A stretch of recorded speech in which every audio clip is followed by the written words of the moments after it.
Jody, can you guys hear us? Yep, good, thank you. Refrigerator still open, do you think? I think it is. Can you hear us? I forgot to. Steve, Scott, can you hear me?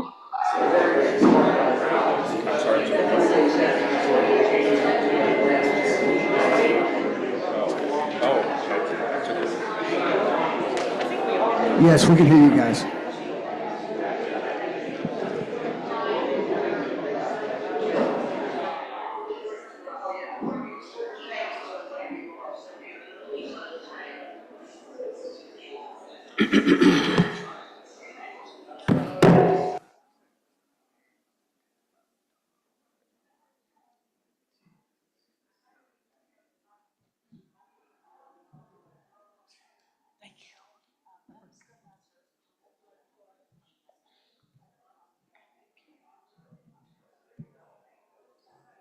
I'm gonna hide both of those cookies.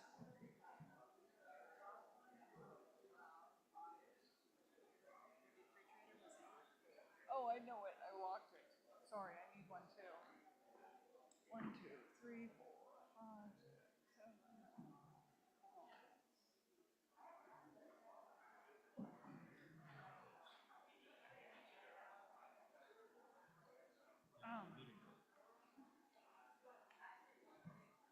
I forget if I did this. I didn't know. Do you want one every time? Just so I know. Yeah. Okay. Okay. Yeah. Sounds good. Okay. I had no. You think there's any in the lobby? No, I didn't print any. It's so big. Oh, I see, right, because it's got all those soil reports. Yeah. She You go could up sit there. right here and all three of us can share. There Here, you go. can just sit on my knee, Bert. Christy, how are you?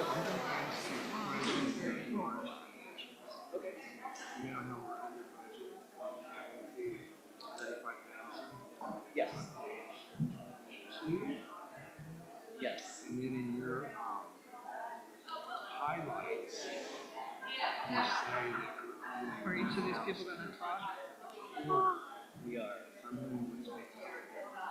That is going to be a question probably for fiscal affairs to how you guys want.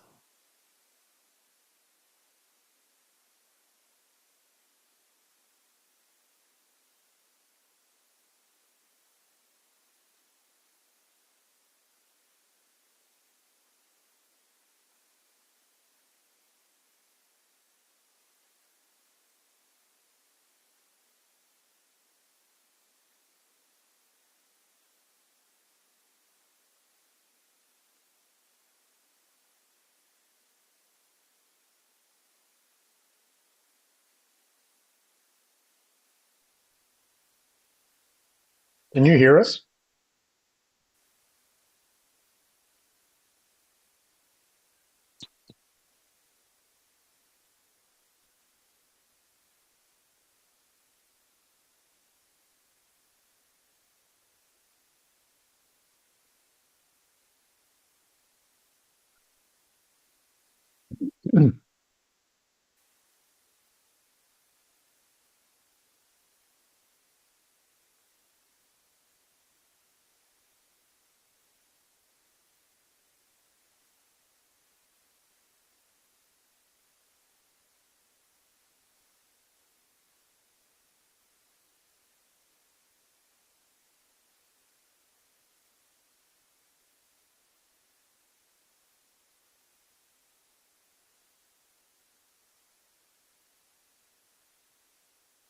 We can't hear. I can't hear you.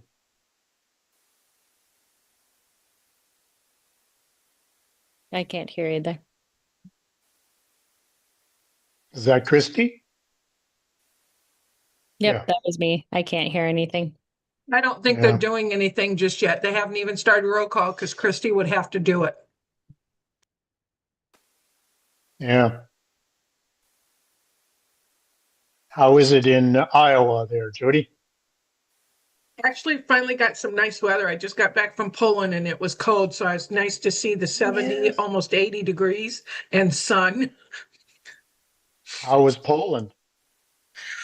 It was very cold. Auschwitz was, that was a heavy day. Okay, Jody, we're about ready to call the meeting to order. Okay, sorry we're a little late, everybody. Thank you, everybody, for coming. Appreciate it. And now we'd like to have the roll call from Christy. On Zoom, is she on? She's muted. Jody will have to do it, right? Oh, here she I don't- comes. Sorry, Oh, there she sorry, is. everybody. I couldn't find the right button. Okay. So Candy English, Here? Nellie Johnson, Here. Chris McCrummen. Chris McCrummen, Here. Steve Reynolds, Here. Bart Hillier, Here. Laney Smith, Here. Jody Walker, Here. and I am here as well, Christy McHugh. I'm here too. Right. And Madam President, can I take one moment? Yes. Very important moment. This is the beginning of your new presidency, and we have a couple gifts for you. We want to share this. I hope it's important. I've got a gavel for her, which is really important. Oh, is that I'm not cute? finished. There's more. I've got a clock, so she can keep track of time. Oh, thank you. Thank you. I feel like the white rabbit All right, one from more. the white rabbit. Every I president, hope it's cash. every president needs a hat, so I have a funny hat. we got a hat. Oh, yeah. I need that. Yeah. We're going to need it today. You might. Thank you. Thank you for the crowning. All right, please carry on. Okay, thank you. I call this meeting to order. All right. First topic is to amend or adopt the agenda. Have any discussion? Board members? Just include the consent agenda. Everything. Oh, yeah, you can remove something from consent when you get to it. Okay, thank you. Okay. Nellie? I would like to add as a committee report, an update on the ad hoc committee.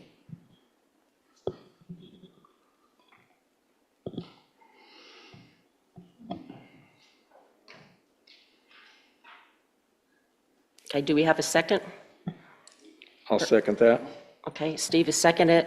So the motion is to add the ad hoc committee under the regular committees, and then we have a second from Steve. Do we have any discussion?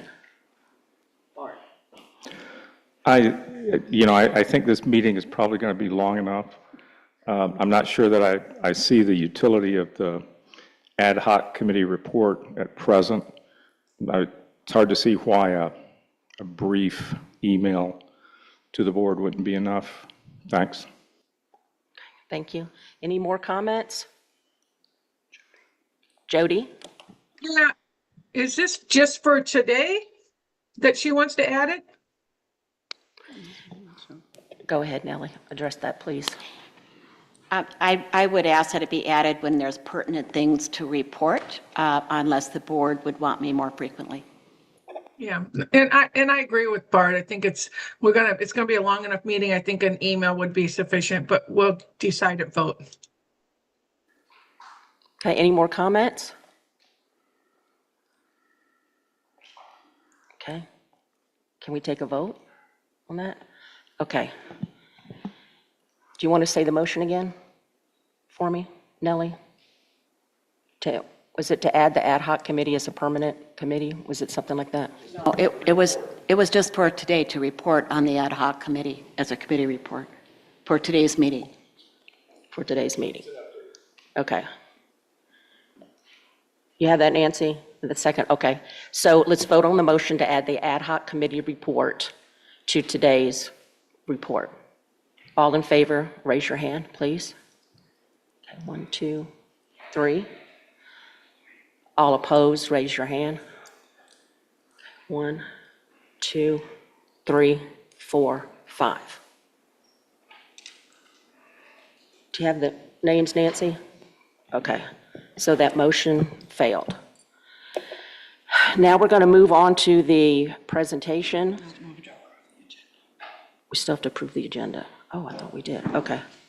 All right, to approve the rest of the agenda, Make a motion, we approve the rest of the agenda. do I have a second? Second. Okay, Bart seconded it. So now for a vote, or any discussion?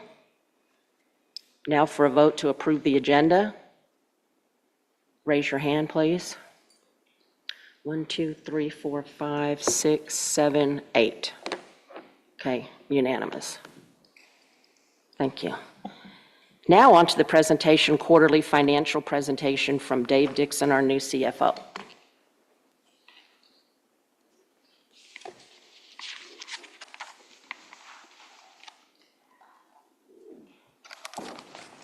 All right, can I? Okay, let's see if we can get through this. Let's see. Slideshow. Need to move that.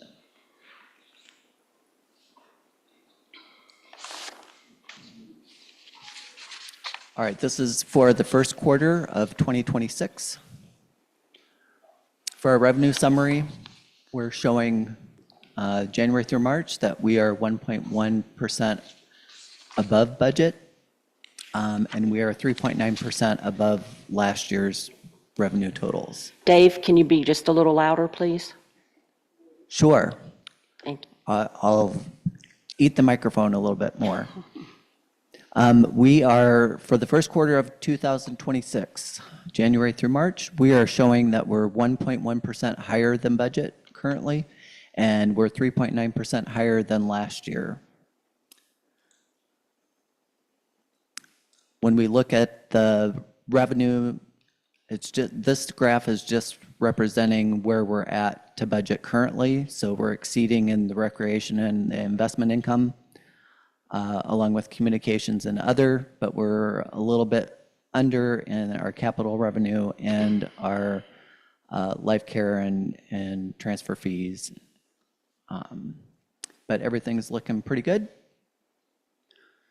When we look at our expenditures, we are currently 6.2% under our budget for the first quarter of the year. And looking at the percentage variances, really everything looks in line with that for the most part. And for prior year, we're 0.5 under where we were. Actually, yeah, we're 0.5 under where we were last year at this time, so that's a good thing. And then here's the graph that's just showing where our expenses are to budget. For the programs, we're a little bit over on that, but that is also because the programs have been doing really well on the revenue side, so we would expect the expenses to match the revenue. Percentage-wise anyways. But nothing really stands out as any concerns there. And then this is looking at our surplus summary. So right now, it's really early in the year, so we have a very large surplus because we haven't spent the money yet. But it is tracking to be pretty close at the end of the year. Is what we're predicting, but it's still pretty early. This graph, or this slide just pretty much puts it all together, showing everything for our income being $854,000. That does not include any depreciation, so, but that is well over our budget. And let's see here. Let's go to the next one. This is our statement of financial position, also known as a balance sheet. And really the thing I like to look at on here is our cash. And that has gone up from last year at this time. So this is just comparing last year so that we're looking at the same time frame from a year ago. Investments are up, and the rest of it's pretty much in line. As far as our liabilities, everything's looking pretty good there. And then down at the bottom where it says net change year to date, on the previous slide it was 800,000 without the depreciation. This one is with the depreciation, so it's 402,000 of net income at this time. And then we get to our GVR member property monthly report. So we are, according to budget, one off. Now, if you look at our revenue is down 5%. What's causing that variance is with our HB 2119. It's the new Arizona statute that we can't charge for the membership change fee for any buddy who is gifting their estate after they pass away. So that is why our revenue in that category is 5 under, or 5% under budget. I also changed this report up a little bit. I added what we're paying out in refunds. Currently, the refunds are refunded at 100%. So that's something that the FAC committee will review when they meet. And this does give you the trend for year over year for the last 2 years. So this really has a lot of information on it. But it's good because we're up to 13,909 for our total membership.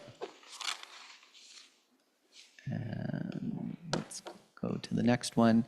Here's our investment performance. We do have our investment committee meeting next week, so this is kind of a precursor to that. The investment committee meeting, they'll dive into the details a lot more, but all in all, this is looking very, very strong. And we'll get to learn more and hear more from the advisors on these different funds next week. And that is it for the first quarter financial report. Thank you, Dave. Does any board member have any questions for Dave? I just have a question. Dave, can you explain the capital revenue variance of 35,000? Because it looks like on the highlights page, we've identified that we're under budget for the quarter by one house, and that would make up about 3,200. Yes, we are. And I mentioned that during talking about the HB 2119, that we don't get any income from those, but those are included in the home sales. So that'll be a FAC question, Fiscal Affairs Committee question for them. Do they want us to include that? Historically, they have been included in the total, but they probably haven't been as significant as they were the last couple of times. With being 17 of them, I haven't had the chance to look at prior years to see what we had last year or the year before that. But that is the reason why it's showing under budget. So in January and February, we were on target with capital revenue, but then in March, we're off by, looks like about 29,000. So you're saying it's the way that we handled the HB 2119 in March, and you're going back to Fiscal Affairs to find out how they want you to handle that? Well, we were staying consistent in January, February, and March. I didn't change how I am reflecting it. So I followed the same criteria that David did. So that's why I think it needs to go back to the Financial Affairs Committee so that they can determine how they want to see that, or if they want it to be broken out differently. because I'm happy to modify the report so it'll make it easier for everyone to understand. Okay. Have they reviewed the March financials yet? We didn't meet, so no. Okay, thank you. I just want to clarify again, it's because of House Bill 119 that we're not seeing the same amount of revenue. If we were able to charge for those homes that were changing deeds, we would be at budget. So I think it's important that we keep track of how many homes we're still selling, and I think it's good that we've added this notation at the bottom of the spreadsheet that shows the number of home sales that were associated, or deed changes that were associated with House Bill 119. And again, we can discuss this more with the FAC probably next month. Question. Nellie? The home sales, it's great to see that we're right on target. We have in the past kind of looked ahead to the next month by contacting the title company and getting an idea for our April sales. Were we able to get that information today? Because our April projections are our highest month. Are we coming in approximately at our 103 sales? Do we know yet? I do not know that. Okay, thank you. But that's good to know. I can have that information for future meetings. Okay, thank you. Sure. Thank you, Dave. Any more questions from the board? Okay, we will move on. Okay, next is my president's report. Hi, everybody. Thanks for coming. I'm Candy English. I'm the new president. I was just voted in. This is my third year on the board. In the past, my first year, I had served as assistant secretary. My second year, yes, last year, vice president. And this year, I'm honored to have been selected as president. I'm going to plan on starting each meeting by reviewing what our mission statement is. And I think many of you are here probably to talk about the South Obrego Pool. So I think it is important that we review our mission statement as it stands now. Our mission statement is to provide excellent facilities and services that create opportunities for recreation, social activities, and leisure education to enhance the quality of our members' lives. Thank you, everybody, for coming today, all the GVR members, Scott, his staff, and of course the board members coming today for the board meeting. It's very important that we hear your voice. So I do appreciate you coming. And also for people that are on Zoom or who are going to listen to YouTube and view this meeting later, we do appreciate that. Before we begin, I would like to review the procedures during a board meeting since I am a new president working with the board. So for board members, if they have a presentation or if they're going to bring a motion, they do have 10 minutes to present that motion to us. And they're not supposed to go on longer than 10 minutes, but if they have to, we can decide on that. Comments from directors on a motion or an amendment is limited to 3 minutes. And how I'll be doing it is I will be moving in a clockwise direction. Like the audience is 12. So clockwise would be from my right all the way to the left for a director to make a comment. And we'll go around once and I'll ask everybody if they have something to say, and then we'll go around again. Each director can speak 2 times. After 2 times, I will ask again if there's any other director that needs to make a comment in order to move things along. Throughout the meeting, what I'll be doing, and you've probably already heard me say that, is that I will say the motion again to make sure we know what we're voting on. I think sometimes we might get lost in amendments and motions and not know where we are, especially me. So I will say what the motion is again, and then we will vote on it, see if it's seconded, have a discussion, then vote on it, and then we will vote first by raising the hands and who agrees, and then I'll say how many, and then the people that disagree, I will try to identify them as well so Nancy can keep accurate records. The procedures for you, GVR members, when you want to come up and make a comment. After each action item that's on the agenda, we present it, the board has a discussion, and they make a motion that's usually seconded, and then at that point, I will open it up to the audience and let you come up and make comments on that particular item, just on that item, not anything else yet, okay? Just on that item we're discussing. And when you come up, please state your name and your GVR number, okay? And then tell us your comments. If you have any questions or it needs to be a question and answer period, please email us here at GVR, and our email is board@gvrec.org.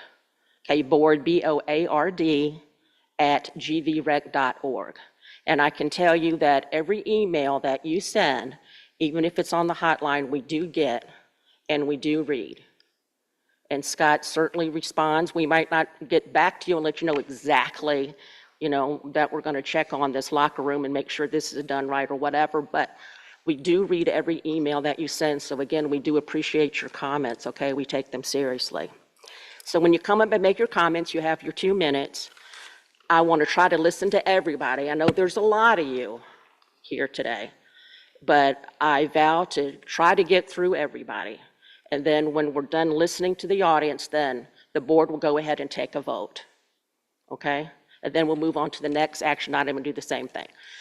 If at the end of the day, and there's something that you want to make a comment about that was not an action item, that's okay, because at the end, we have member comments that will come up.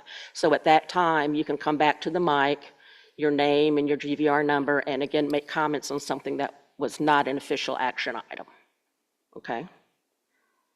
All right, and I think I'm done with that. Again, thank you. Thank you for my funny hat and my watch and everything. And again, we appreciate you being here, and we will move on to the CEO report. Scott. Thank you, Madam President. We do like to have a little levity in here now and then. I'll try to be brief. A couple updates on some of our big projects. Across the courtyard here, we are working on expanding the Lapidary Club space. It is moving forward as anticipated. We are planning on that project being done around the first of the year. The pickleball fencing is being worked on right now at the Pickleball Center. We're expecting that fencing project to be finished in May. One of the big fun things that we've embarked on this week is our cafe opened on Tuesday. We're going to do Tuesday through Saturday, at least at this point, from 7 to noon. We're doing coffee, espresso drinks, tea, and pastries. Again, we're going to start off pretty slowly, but we want to move in eventually to maybe some breakfast sandwiches, breakfast burritos, lunch sandwiches, chips. We're going to go from there, but we do want to start slowly. So if you haven't come out yet, please come out and have some coffee or some pastries. But it's at the Del Sol Clubhouse. Great opportunity to come out and sit down and mingle with your fellow members. And that is it for my report. Very, very quick. Thank you. Thank you, Scott. Now we're going to move on to the committee reports. I don't think too many committees have met in the last 3 weeks, but let's go ahead and go through them anyway. Okay, Audit Committee, Mr. Barker, Dave. Nothing at this time. Okay. Board Affairs, Steve Reynolds. Nothing at this time. Okay. Fiscal Affairs, Lanny Smith. Nothing at this time.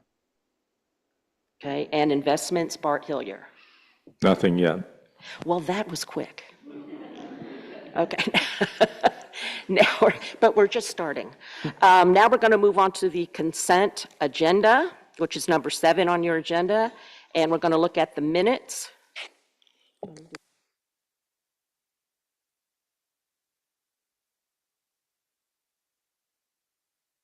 Okay. We're going to go ahead. I'm going to read through just the title, not read through the minutes. Okay. All right. So Part A minutes. Number 1 is the Board of Directors' regular meeting minutes on March 18th, 2026. The second one is the Board of Directors' special meeting minutes on March 25th, 2026. The third one is the Board of Directors' special meeting minutes, April 1st, 2026. And the fourth one is the Board of Directors' special meeting minutes on April 8th, 2026. Okay, and we'll go ahead and do the financial statement, which is the March financials. Okay. So the consent agenda items are routine items of business that are collectively presented for approval through a single motion. A board member may request that an item be pulled from the consent agenda and placed under action items for separate discussion and action later. Okay. Do we have a motion? Steve?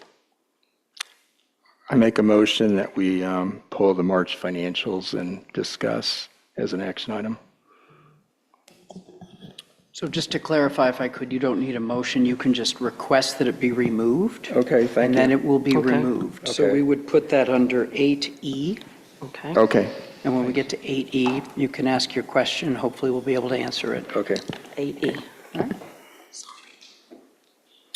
But you still need a But we need motion to to vote on approve that, the right? consent agenda. Yeah. Okay. I'll make a motion to approve the Approve the consent agenda.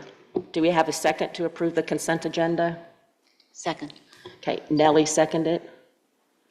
Okay. Any discussion? Okay, we're ready to vote to approve the consent agenda. All in favor, raise your hand. 1, 2, 3, 4, 5, 6, 7, 8, 9. No, oh, no. Yeah, I think we got Okay, it. so unanimous. And we're moving the March financial down to action item number E. Correct? Mm-hmm. Okay. All right. Now, on to some fun. Okay. Action item A, approval of the South Obrego Pool concept drawing. Mr. Scott Summers. Thank you. So I've pulled up the concept drawing that the board's going to be asked to approve today. This is for the South Obrego Pool. This includes the pool, the spa, the bathhouse, and other related facilities at that location. Just some background, the board included funds in the 2026 capital budget to rebuild the Obrego South Pool and the bathhouse. The pool was constructed in 1975. The bathhouse was constructed in 1994. And a lot of people don't know this, but the original pool depth was 5 to 8.5 feet deep. And it was later reconstructed in 94, I believe, to a shallower 4 to 4.5 feet deep. That's pretty interesting. In terms of your policy for approving projects, once the board approves the budget, the process begins January 1 of the following year. Sometimes it'll include member outreach, then working with an architect to develop high-level concept drawings and cost estimates, and then presenting these concept drawings and cost estimates to the board for approval. That's where we're at today. If the board approves this concept drawing, then we will we'll work with the architect to complete those construction documents. We'll go to the county and hopefully obtain permits for that, and we will go out to bid to the market to see what type of actual costs come back. Staff will then review those bids, those proposals, and we will present a recommendation to the board for approval to award a contract at some point when we're ready to do that. I've always kind of anticipated maybe July or August for this project that we could hopefully get that done.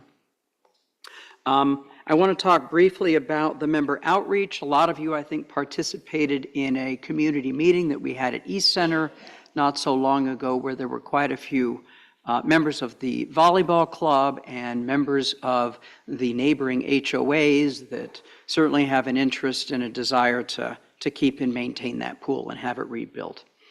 During that meeting, Chris Rogers, who I believe organized a petition drive, was there handing around the petition, and we said that we would share that petition with our board when it came time. Well, I have the petition.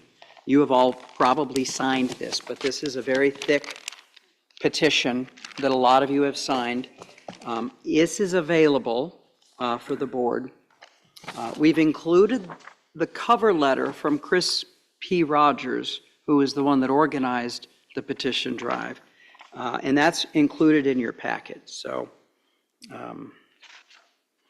I think that was a pretty good event. The purpose of that outreach, per our policy, was to work with the architect to help develop concept drawings. That meeting wasn't to discuss or debate the merits of building a pool or not to build a pool. It was about kind of what are the wants and needs of rebuilding this pool. So the architect could put pen to paper and we could come up with some actual cost estimates. Well, he has done that. Some of the challenges, as you probably recall with this pool, since it was built in the 70s, our understanding is that a lot of the pools that were built then didn't receive proper soil compaction before the pools were actually poured and laid. So after years of settling, that added to some of the stress and the de-stress of the pool, which in turn caused some of the plumbing and some of the infrastructure to shift and moved, which created kind of a domino effect because we had several leaks that were continuing under the spa. For those of you that frequent the pool, you will probably remember seeing those cracks mostly associated around the spa area. We did 2 engineers' geotechnical reports to just ensure that the soils underneath could support a pool. Both engineers have said the existing soils, which are just fill, and for those of you that are from Arizona, that's mostly clay, and when you get clay wet, it's not a good combination. So that really did aid in the problem. The recommendations from the geotechnical engineers were to remove a minimum of 7.5 feet of the fill and replace it with engineered soil that can be compacted properly. That was one of the reports. The other one said at a minimum 3 feet below the lowest point of the pool, which is, I'm guessing, probably around 8 to 9 feet. That soil, engineered soil, is included in the cost estimates that you have before you today. None of the engineer reports said don't build the pool or you can't rebuild the pool. They actually said you could rebuild the pool. Now we know that there is a pumping station somewhat adjacent to it. There were some questions and concerns about is that water pumping station affecting those soils. The engineer reports have said it's very unlikely. They can't be 100% certain though, but they did say they did borings down to 31.5 feet. They did not encounter any water. They said it's very unlikely that water pumping had anything to do with that pool. It should be noted that most pools last around 50 years, and that pool did last 49 years. So it was right in the ballpark anyway. So I think it's very unlikely that the water pumping station next door had anything to do with it.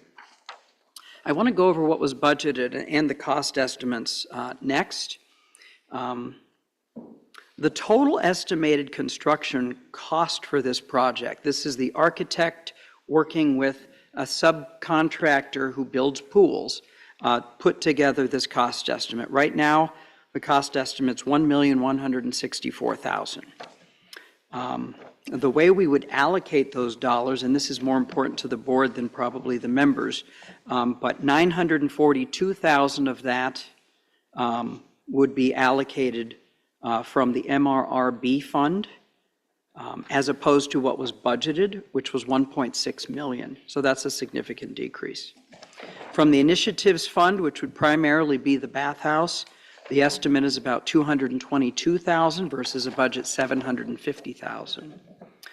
There are specific components such as pool decking, pool infrastructure, pumps, filters, those kinds of things. Even some of the surfaces in the bathhouse qualify for this type of funding. MRR means maintenance, repair, and replacement.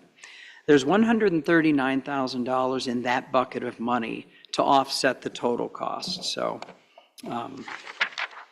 the funds are there essentially.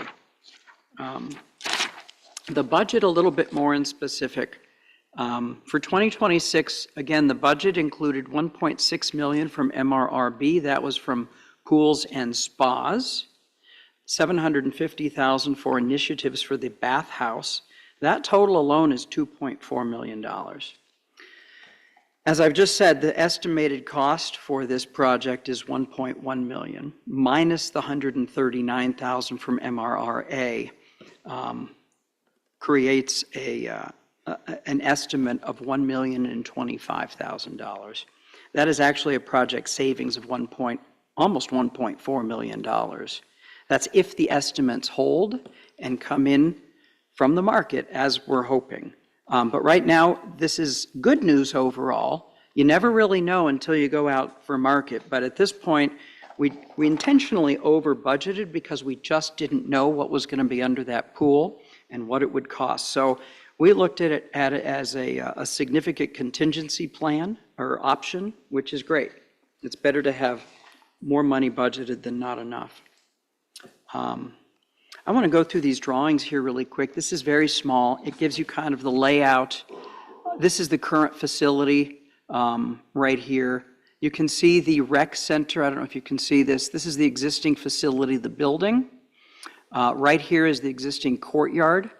The pool used to be a little bit more to the east. We had the bathhouse, the showers, and locker room over here. In this concept, we've done the same width pool. This concept is 4 feet in depth across the entire length, except at one end where the drain will be, it will slope down a little bit. The spa is on the east end, and we've put the showers and the locker rooms over here. And we've got the pump room and the mechanical room for the pool over here as well. Again, this is a concept drawing. And let's move to, if I can, some pretty pictures. This is actually, again, the covered patio. This is the restroom and locker rooms and changing area. Elevations, not particularly exciting, but here are some nice, fun pictures. This is really a high-level picture of what it would look like. This is right here also. Same kind of thing, just different views. We have people playing volleyball in the pool. With themselves. All right. And then we've got some detail here. I'm going to stop sharing this if I can figure out how to do it. There we go. So with all of that, staff is recommending approval of these concept drawings for the pool and the bathhouse and the other related improvements. This will allow the architect to complete the construction documents, obtain permitting, and allow staff to issue a request for proposal for the construction bids, and then allow the board to consider awarding a contract for construction of the pool. A lot of us want more information, as we should. Right now, we just have construction cost estimates. We, again, won't know what the actual cost will be until we go out to bid. That's one of the reasons that we are recommending that you approve the concept so that we can complete this process and then go out for bid so that we can see what the actual cost will be. And so that is my conclusion. I will turn it back over to Candy, who I think will then open it up for a motion. And, oh, I'm sorry, we've put the motion on the board for you as well, the recommended motion. Okay. Good. Okay. Do we have a motion? I make a motion that we move to approve the concept drawings for South Abrego Pool, Bathhouse, and other related improvements. And this is Jody Walker. Okay. Do we have a second? I second. I second. Lanny Oh, Smith. Lanny. Okay. So the motion, I move to approve concept drawings for South Abrego Pool, Bathhouse, and other related improvement by Jody, and it was seconded by Lanny. Okay, now we are open for discussion for the board.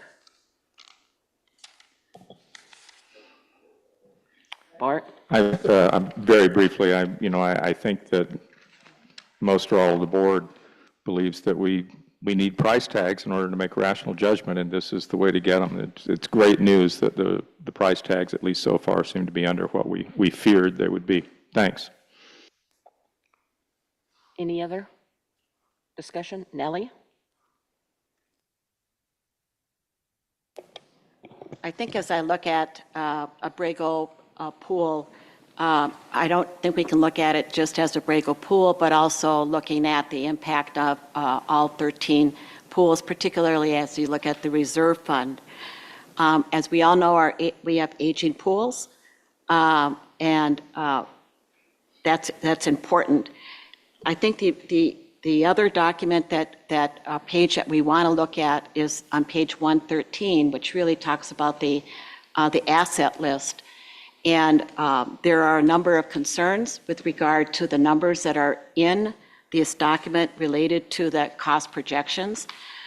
For example, the inflationary factor on all the cost of the 13 pools was modified in a February 23rd document, and it's coming in about $1.7 million more. So that's an important fact. The actual reserve study document that you have in here is outdated. It's not the one that's on the website. The one on the website that basically governs us is on February 23rd document. And so as we look at the numbers, there are concerns as well on the aging projections. For example, on Santa Rita Springs, the year built is 1986, when the actual year is 1996. That impacts the material projections on a reserve fund. And most importantly, the staff report says that we followed a 50-year model, and we actually did not do that. And we have 4 pools, not just a Brago that was at 50 years. We have 4 other pools that are impacted. And when you look at that, that's why we have to consider overall the status of the reserve, because a Brago pool was originally in 2024 assumed to cost us $539,000, that because of the size of the pool. And now it's coming in at 1.1 million. From a reserve standpoint, that's a 75% increase. It wasn't expected. And all the other pools have to be put into a reserve model. So that is a major concern as well. And so then I will leave those comments. Yeah, I realize that we've got a sheet in here that looks a little dated, but the model is a 50-year model. It's not a 35-year model. Actually, it would have been helpful to have your question ahead of time, and I could have clarified that. Dave? Any more discussion? Jody? Yeah, Scott, one concern I have is the access for the sand volleyball players coming through the gate, the security gate, going past the restroom openings, and then walking to the outdoor showers, which having the outdoor showers is a must. But I'm concerned about them dragging all that sand in that long period. I don't know if there's a solution, but they're going to be walking in front of the bathroom entrances with sand on their feet and everything to wash that sand off. Am I correct in that assumption? I think there is a gate that goes. Can't hear you. Oh, I think Huh? there's a gate that goes between. See if I can pull this up here again. Am I right, Natalie? Does that sound normal? I think there's a gate right here. Oh, let me share this for you. There is a gate, but the volleyball club has been moving across that pool deck for years. It's never been a problem. And I think it's going to actually be better because they have a shorter distance. There's also showers inside the bathhouse. This was a common misconception that we got in comments. There are both exterior deck showers and showers inside. Yeah. Okay. So yeah, you're right. They did have to walk a little bit longer distance. Okay. That was just my only concern is where the outdoor showers were, thinking about the sand being tracked. But you're right. They were walking way across to the south part to get to them otherwise. So, okay. That's all I have. Thank you. Thank you, Jody. Steve? I have a prepared statement that involves the due diligence of our board, and I feel like I really appreciate all the information that staff has given us, but I believe it's fallen short, a little bit short on answering some important questions regarding due diligence. The first question is, why was South Abrego one of the least used pools in GVR? Okay. Was it because We have 4 other GVR pools within 2 miles and 3 HOA pools south of Borrego.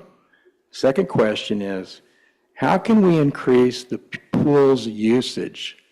All right. I haven't heard any comments from staff or anyone else on how we're going to find more members to use this new pool. Is it feasible to plan and build a multi-use pool that will meet the needs of more members?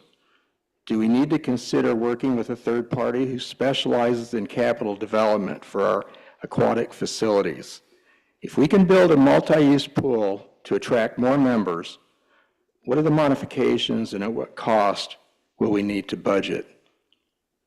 Third question is it financially sustainable to operate and maintain all 13 pools?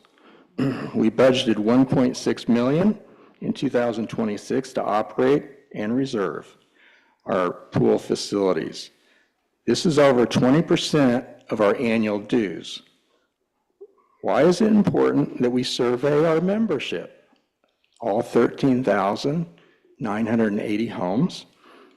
Well, we want to get a better understanding to what members want in their aquatics facilities and what they're willing to pay for. Obviously, we all know our operating costs, maintenance costs, and reserve requirements will continue rising, adding pressure to increasing our dues in the near future. The fourth question is, how accurate is the MR&RB Pools Reserve Study? The reserve study prepared by staff assumes our pools have a 50-year lifespan, but the study extends their life between 57 and 76 years, using an average life of 62 and a half years, replacing a pool every 4 years. This extension will add to maintenance and repair costs, requiring increased contributions, once again, to the Facilities Reserve MRNRA. Browning, who prepares our Facilities Reserve, told us a couple years ago when they were considering adding the pool's reserve that they would outsource to a reserve company specializing in pools. Based on Browning's professional opinion, I think it's wise for the board to consider outsourcing its pool's reserve to an expert, as I believe it will give us more confidence in the study.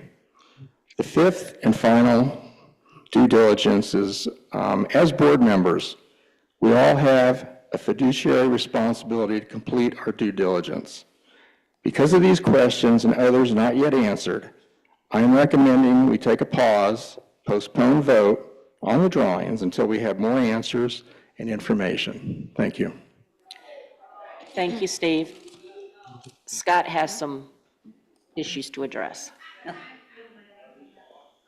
Well, I did want to say, I think part of the reason that those questions weren't answered in the staff report is because they've never been asked before. They have not been part of our mission or part of our strategic plan. And what you and I talked about in my office just this week was this would be a perfect opportunity when we're going through our strategic planning process this spring and summer with the facilitator. If we want to start talking about performance measures and about how are we going to market GVR to bring in more members, I think that's a better time for that discussion. But to answer your question, why aren't they in there? That's why. That's why we didn't include those questions. I think if the board as a whole wanted to ask those questions prior to today's meeting, we would have done our best to try to answer those.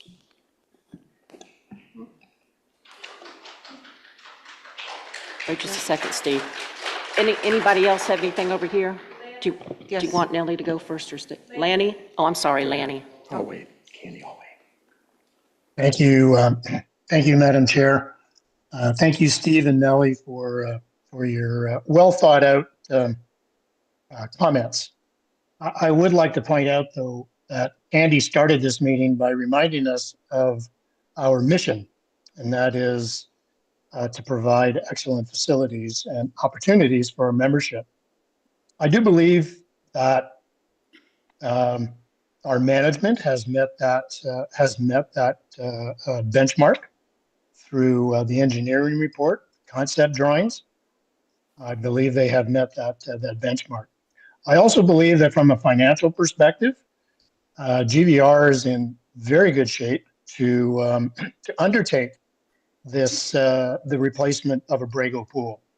The members haven't come to us at any point in time during this strategic plan asking us to change what GVR looks like and feels like. We are a unique community. We have 13 pools, we have 14 facilities, and I think that's why 13,000 households have chosen GVR.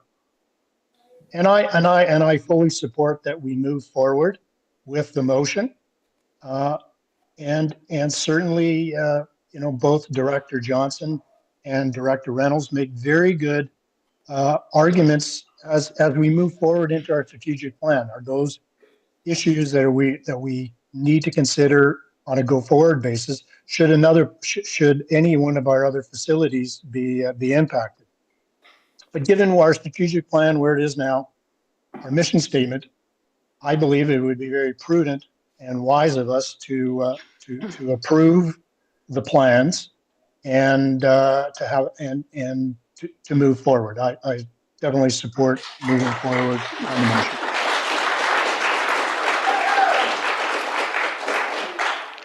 Okay, any more questions from the board?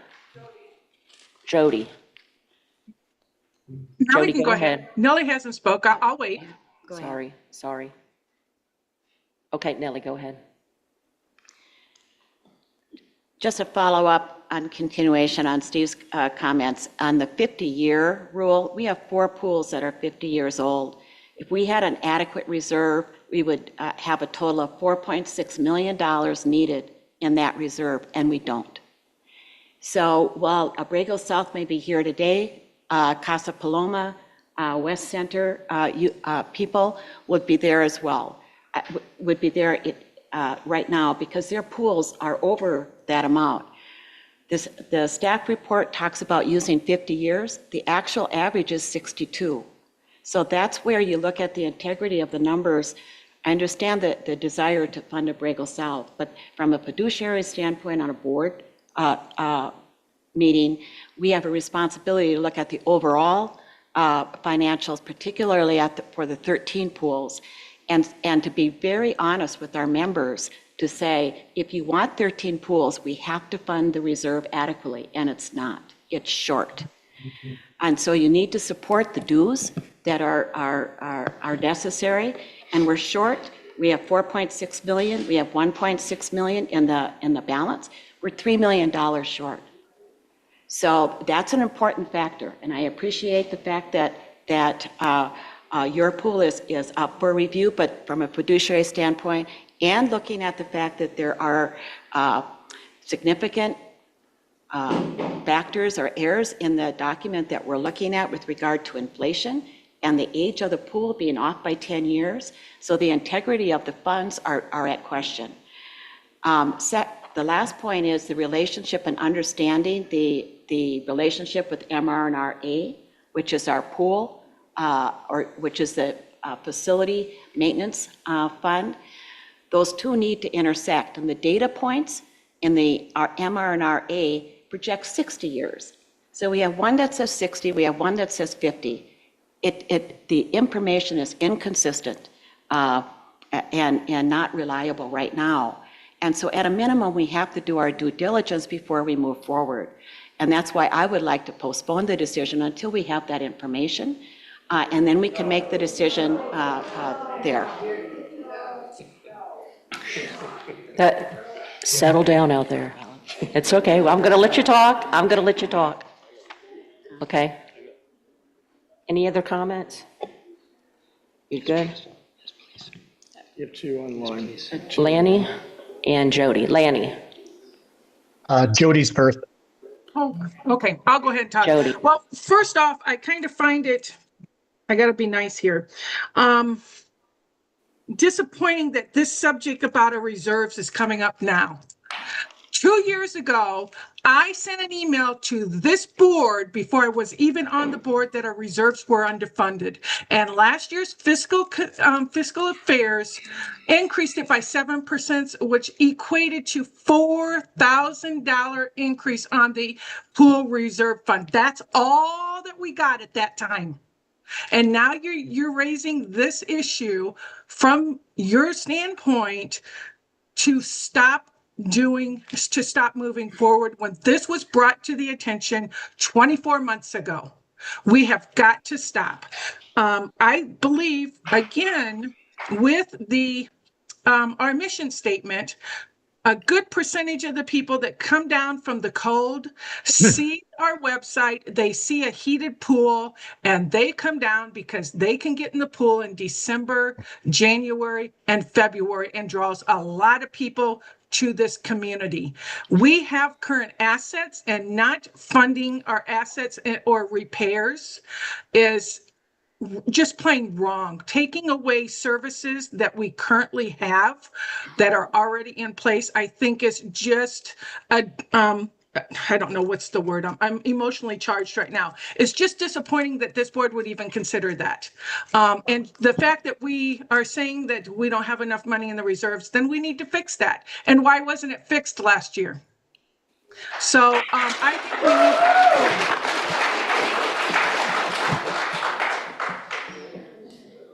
Thank you, Jody. Lanny, did you have something to say? Yeah, I would. One last thing. I think fiscal responsibility or fiscal oversight is true, but I think fiscal oversight is a subset of the brand, and the brand of GVR is very strongly stated in our mission statement. So yes, it is something we do have to consider, but it's not the only thing we have to consider. And we have to consider what GVR is about, what our community is all about, and our community is about that. And I think financially, yes, we can poke holes at any formula that we want. I'm from that business. I'm from the investment business. And we spent many hours, weeks, and months debating debating value and debating formulas. I think our decision today is more than just a formula. I believe today it's about supporting our brand, it's about supporting our community, and it's about supporting our mission statement. Thank you.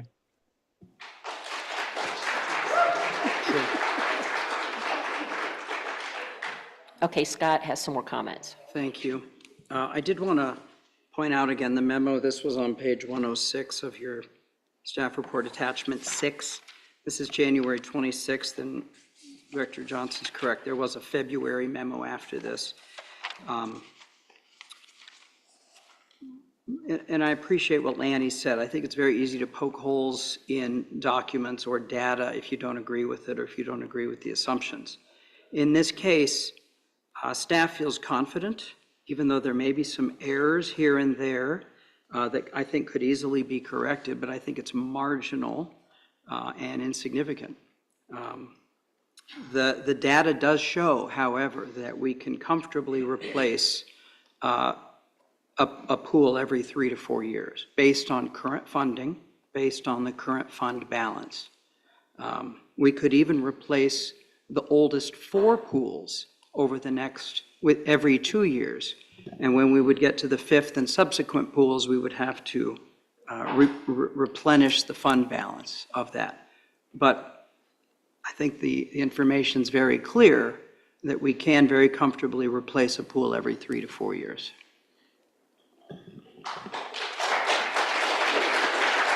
Thank you, Scott. Any more comments? Okay, Madam Chair, I Mary. want to move a motion to amendment to the motion that's on the table. Okay, go ahead. I move to require a due diligence report. I can count the votes, so I would move for postponement, but I will move that off. And basically, my motion would be to complete a due diligence review of the MRNRB fund for all 13 pools as well as gain clarity on the relationship to MRRA fund prior to signing any contract on Abrego South. And I need this. Okay, do we have a second to Nellie's amendment? I'll second that. Okay, so the sorry. amendment is to complete, I'm sorry, wait. do you have it? Okay, No. go ahead and say it again, Nellie, can you repeat it, please? Please. Sure. Complete a due diligence review of the MRNR-B fund, which is the pool fund for all 13 pools, as well as gain clarity on the relationship to the MRNR-A fund prior to the signing of the contract for Abrego Pool.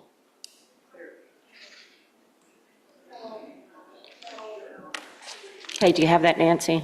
Yeah, before deciding on the South Abrego? Correct.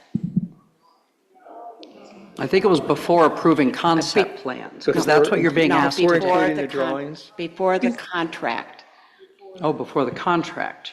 So But that's, That's not what The we're talking design contract or the contract? the question today is, do you want to approve the concept? You could still approve the concept Okay. and do the due diligence that you're proposing, or are they mutually exclusive? That's my question. I move to, the motion is I move to approve the concept drawings for South Abrego Pool, bathhouse, and other related improvements. My amendment is prior to signing the contract for Abrego South, we would complete the due diligence review of the MRNR fund for all 13 pools and gain clarity of the relationship of the MRNR fund to the clarity for the relationship, that's an MRNRA fund.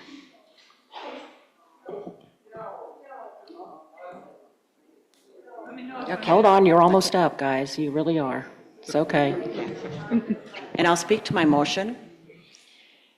I think we should proceed with the concept drawings, and we should proceed with the concept drawings and get an understanding of the cost. However, there are issues with the numbers that are before us today in relationship to the 50-year rule. We should understand and have either staff and/or an outside consultant help us with the reserve.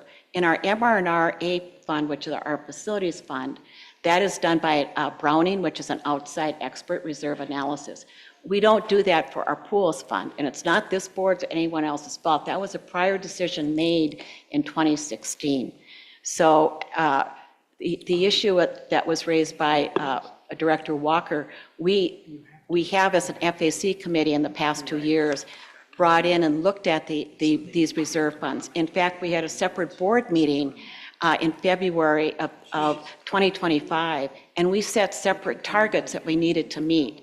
This proposal doesn't address where those targets are, such as fully funded to your fund balance or what your replacement factors are. All of those indicate that we have significant issues with the overall funding. So before we make any decisions in the end, to have that data in front of us and to be honest with our members of the cost of maintaining 13 pools because of the age of our pools. Remember, we have 4 pools that are 50 years old. The cost is $4.6 million. And so the issue of increasing in members' dues in the future, if that's the desire, then that is what has to be put before the membership as we go into these annual budgets. Thank you. All right, now to make matters even more confusing for me. Okay, I'm going to open it up for discussion to the audience, but what you need to address right now is Ms. Johnson's amendment, which is the bottom part. We're going to address that first. Complete due diligence review of the MRRB fund for all 13 pools and gain clarity for relationship with the MMRA before the contract is signed. And I'm sorry, Okay. President, we need a second, I do believe. Oh, I thought we did that. I thought Steve, I'm sorry. I thought I seconded that. Yeah, I thought Steve seconded that. I'm Does sorry. the board get a chance to talk to that before the audience, or are we not doing that? Yeah, no, you can. You should talk first. The board should talk about the amendment. Oh, okay, all right. Okay, the board needs to talk about this amendment first. Let's do that. Okay. Anybody have anything to say about Ms. Johnson's amendment? Yes, Who said yeah? Jody. Jody? Okay, I'm kind of confused that we have significant issues. This has been on the topic with the fiscal affairs of which Director Nellie Johnson was head of, and nothing was addressed at that time. I just think this is a roadblock I don't think we need. I think we need to move forward. If we have a staff that has received audit review, financial reviews of our process and procedures that says that we can do this going forward, we need to have some trust in our staff and the recommendation that we have. One other thing I'd like to bring up is we have some new people on board. Not only does this pool affect our water volleyball club, it affects the surrounding neighborhood. It has now affected Casa Paloma 2. Casa Paloma 2 has now affected because they've been displaced with the water aerobics, and now is affecting Casa Paloma 1. Casa Paloma 2 has got 383 homes. Casa Paloma 1 has probably have 300 homes. So not only is it the area surrounding Abrego South, the water volleyball, you have over 600 households potentially that not building this pool will affect for life. And I think that would be a shame that this board does not move forward and build this pool. Thank you.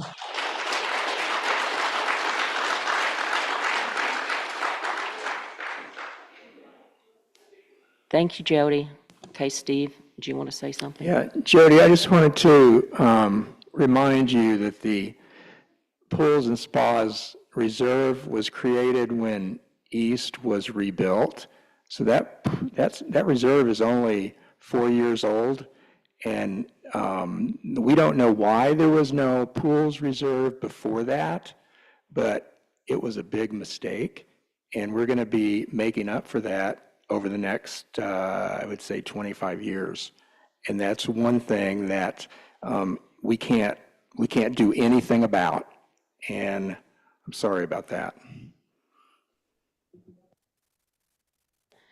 Okay, any other board comments? I'm sorry, Lanny, go ahead.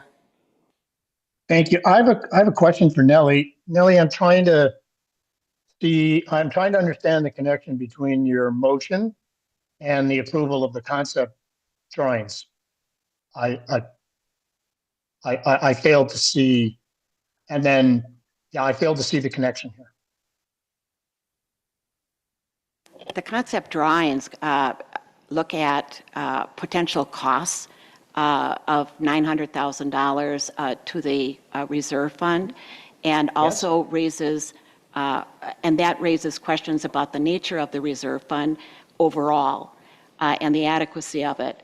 And I pointed out that there were several concerns with the dollar amounts that and the projections here, particularly on the age of the pools, as well as the 50-year mark. It's not 50, it's 62.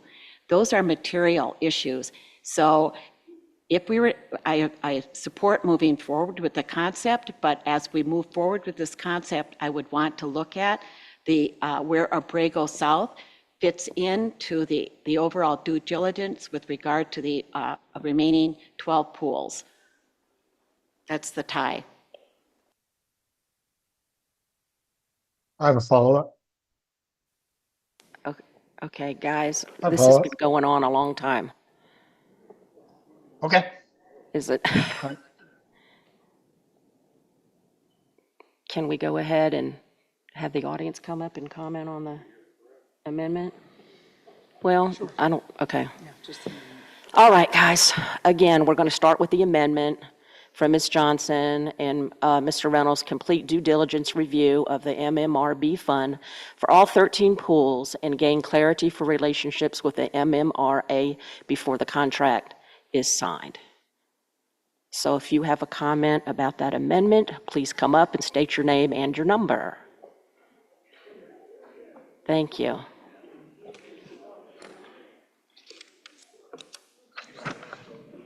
Hello. I apologize, I do not have my number, but my name is Robert Quast. I am a member of the Fiscal Affairs Committee.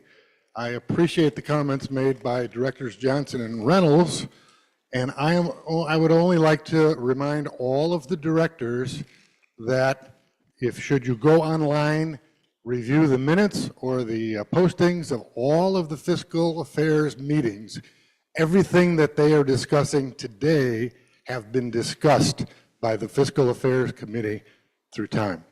With respect to the amendment, I don't really see the need for that amendment at this time because we're really only talking about the concept drawings. We can debate whether or not the contract should be let at a future date, but we should have all of these discussions before that decision is made. Thank you. Okay, next. Kathy Batchelor, my number is 223747. I would just like to say that this term due diligence is being thrown around unnecessarily. You have a staff here that is working for you, including Scott. I don't mean to ignore you, Scott. Scott and his staff who work diligently so that your due diligence is done for you and for the members. Don't exclude them. Scott has done an excellent staff report here, and part of that includes not doing that study before this pool is done, because this pool is a specialty pool. It should be replaced because it is a specialty pool and because it has some bearing on these people's properties. Doesn't on mine, I'm just speaking on their behalf. I don't even swim, have never learned how to swim. But, you know, That's why it's 4 feet. but it's wrong to say we need to do it first. Scott's report here says, let's go ahead and do this pool. And then if this board feels that they have to go out and do a study on the rest of the 12 pools or however many pools they want to look at, being sure not just to do a survey, because many people don't do surveys, do a town hall meeting throughout this organization so that people can come and tell you what they feel about if they should lose their pool. Keep all of these people in mind because these pools are a branding, as Lanny said, it is a branding of GVR. It has been for years and years and years. And to start taking something away makes everybody say, well, then what's going to be next? Think about it. Thank you. Thank you, Ms. Batchelor. Hello, my name is John Stern. My number is 270903. Due diligence is a term that's thrown around quite freely. Due diligence should have been done way before it ever got to this point. We are ready. We are wanting it. We need it. It is easily accessible compared to a lot of the other pools in the GVR communities. We love our pools. We want the pools. Don't put up another roadblock that's going to delay this even further. And if this amendment does go through, there needs to be a timeline on it when this report is going to be done so it can progress. Thank you. Hello, my name is Rick Browning, 193646. On this amendment, I would hope the board and the staff has been doing due diligence and will continue to do due diligence. There's no reason to throw an amendment at this to make a decision on a drawing. Move forward with the drawing. You can do any questions, et cetera, before the contract is assigned, which I hope you guys do. We need the pool, but vote on this today is a yes. Thank you. Hi, my name is Lori Meyer, 263168. I'm also the director of water volleyball. I would just like to say, as far as looking at the other 4 pools and the overall 13 pools, please keep in mind that this is our only sport pool. Okay, how do you choose for the other 4 pools. So something comes up next year, how do you choose? How are you guys? I don't know. I don't know the answer to that, but I know we're struggling at CP2. CP2, none of the people there want us there. It's, and unless you're 6 foot tall, you're drowning on that side of the pool, and nobody wins on that side of the pool. Only the shallow end wins. I know that might sound trite and maybe not that important to you guys, but it's important to a lot of us. And over this past winter, because we were at CP2, our attendance was down. People weren't showing up. It wasn't any fun to play there. And we don't have any alternative. If this pool is taken away from us as a sport pool, we don't have an alternative.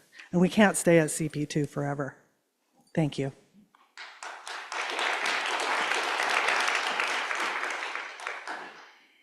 My name is Ruth Gonzalez.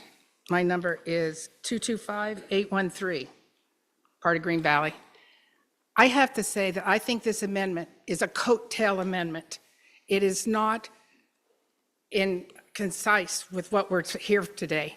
We're here to decide whether this concept drawing needs to be approved.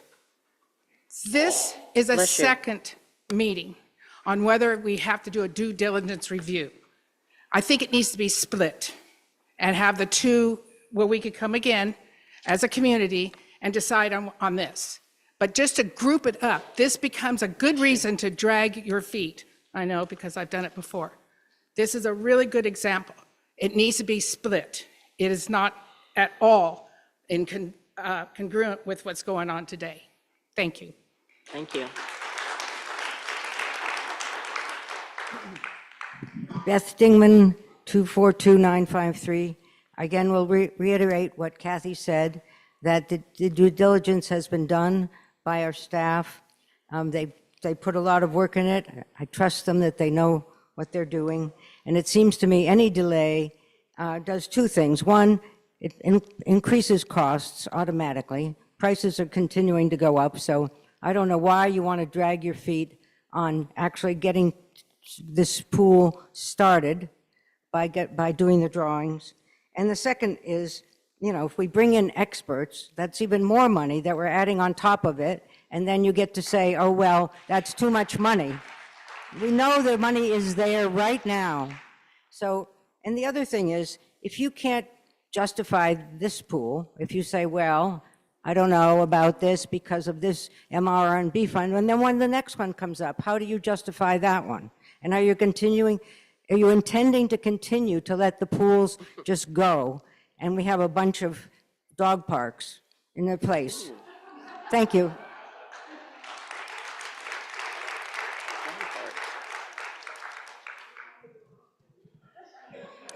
Hello, my name is Jonathan Eves. My number is 250760. Due diligence. Let's look at some real due diligence. My wife and I moved here for one reason and one reason only. Casa Paloma 2 pool was right by the house we wanted to get. I came here because there was an indoor pool. I like to swim in the morning when it's cold. A lot of people have moved down here because they wanted what GVR had to offer, including those pools. You start taking away the pools and saying, oh, well, let's put them all together. Let's have a multi-purpose pool. You take the pools out of the communities. The pools are a community hub. My wife goes there. Why? To socialize. That's what they're there for. This pool is gone now. Now we have the water volleyball club there. She's right. Nobody's happy. They're not happy. We're not happy. If you are making GVR a bad place to be a member, if you are making Green Valley a bad place to live, then here's your due diligence. What happens when everybody moves away? What happens when Green Valley becomes a ghost town? Because that's what's going to happen. People are here because GVR provides these services. That's why. Also, as for this amendment, this is an ambush. No question about it. This is an ambush to drag this out and make it not happen. That's it. Thank you.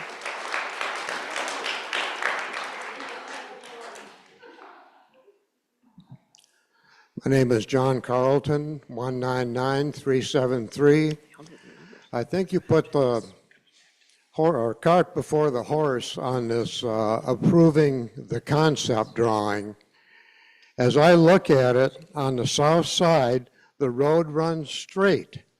Why is it at an angle now? Number two, you have the power source at the southwest corner. You have everything that the power is needed for at the northeast corner. That means you're going to have to trench 150 feet and lay another extra 150 feet of cable, which is going to cost you $50,000 to $60,000 to do. That's one thing. And also, you may want to look at your budget.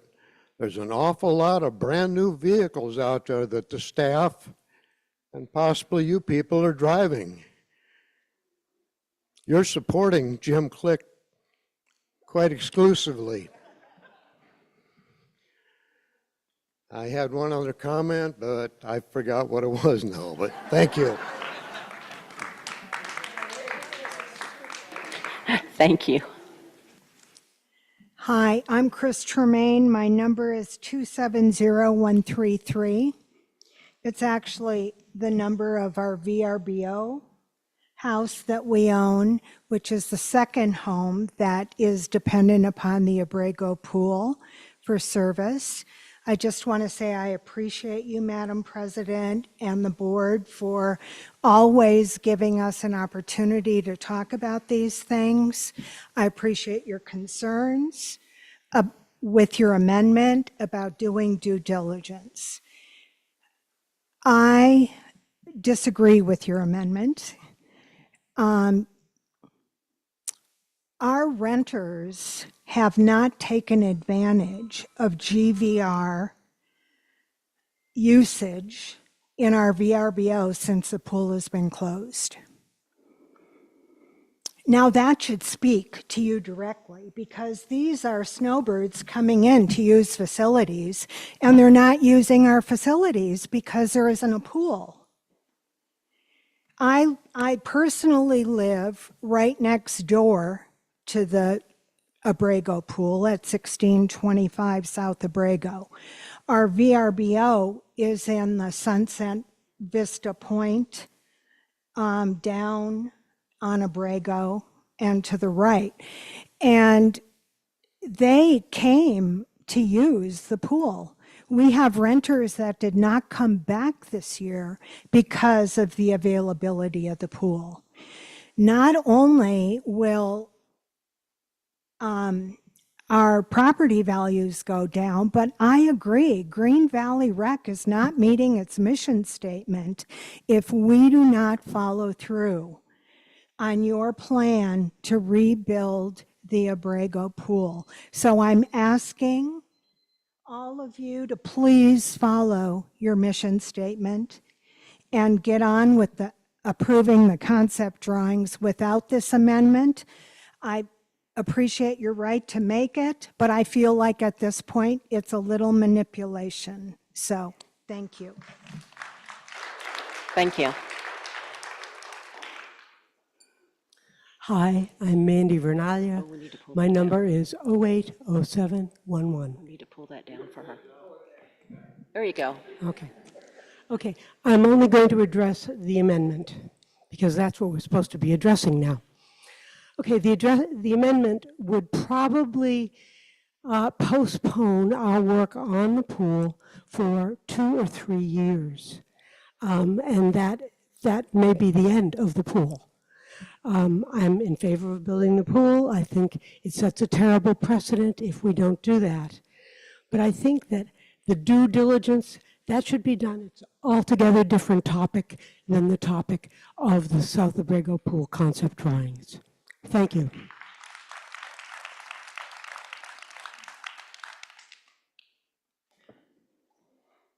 Yes, ma'am.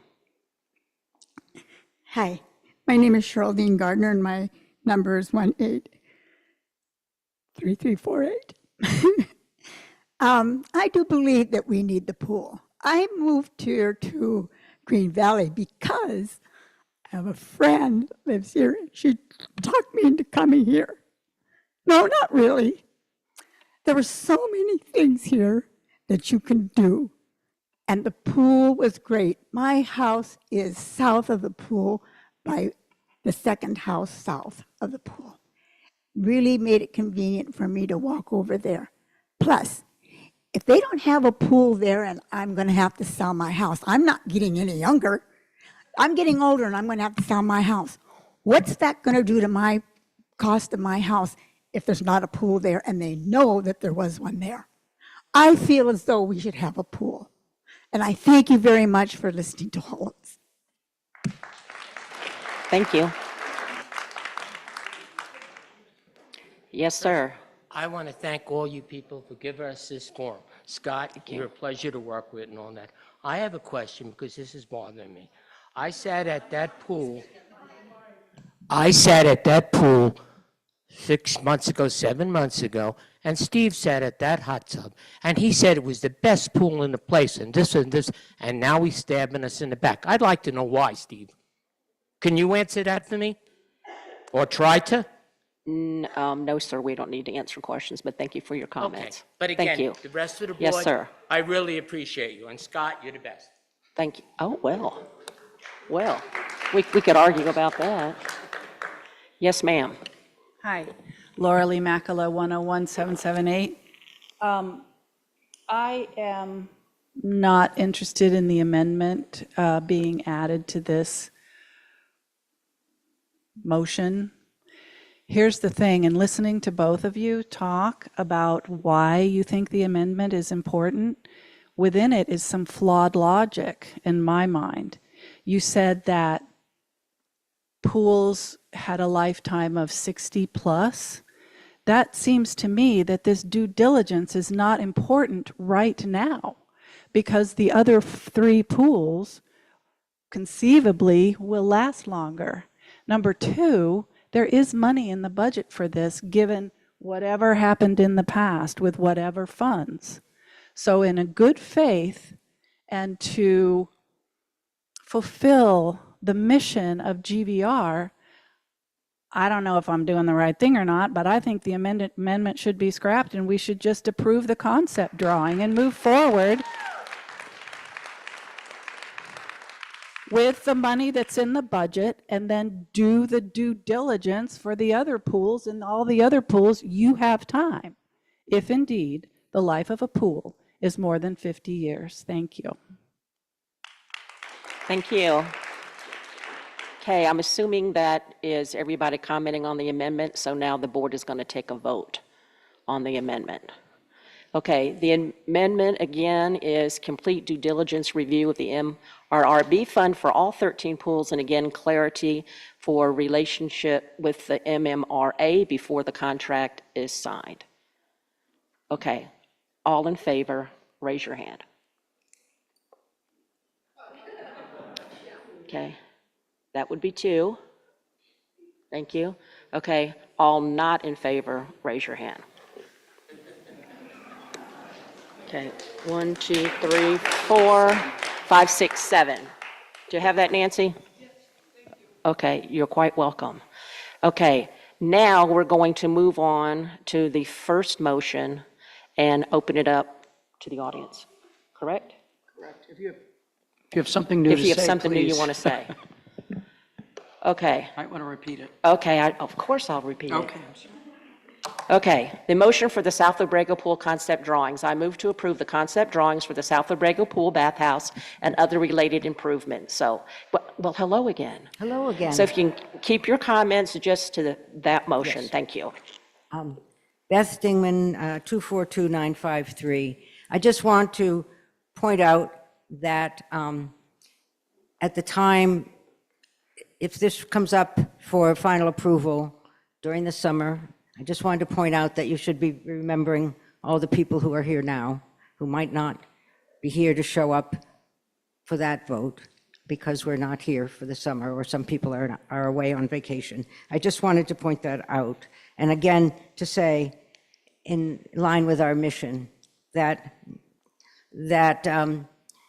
these clubs and these water facilities offer more than just physical activity and physical well-being, but they also offer social well-being, which is also part of the mission statement, and chance to have a really good time, which we do in water volleyball, and laugh a lot, and I feel like, you know, takes years off our life. Well, maybe 3 months or something. But anyway, anyway, I encourage you to, when the time comes, that you really see how important this pool is for not just water volleyball and water walkers and the neighborhood and most of Green Valley, who wants there to be as many pools as we now have. Thank you. Thank you. Yes, sir.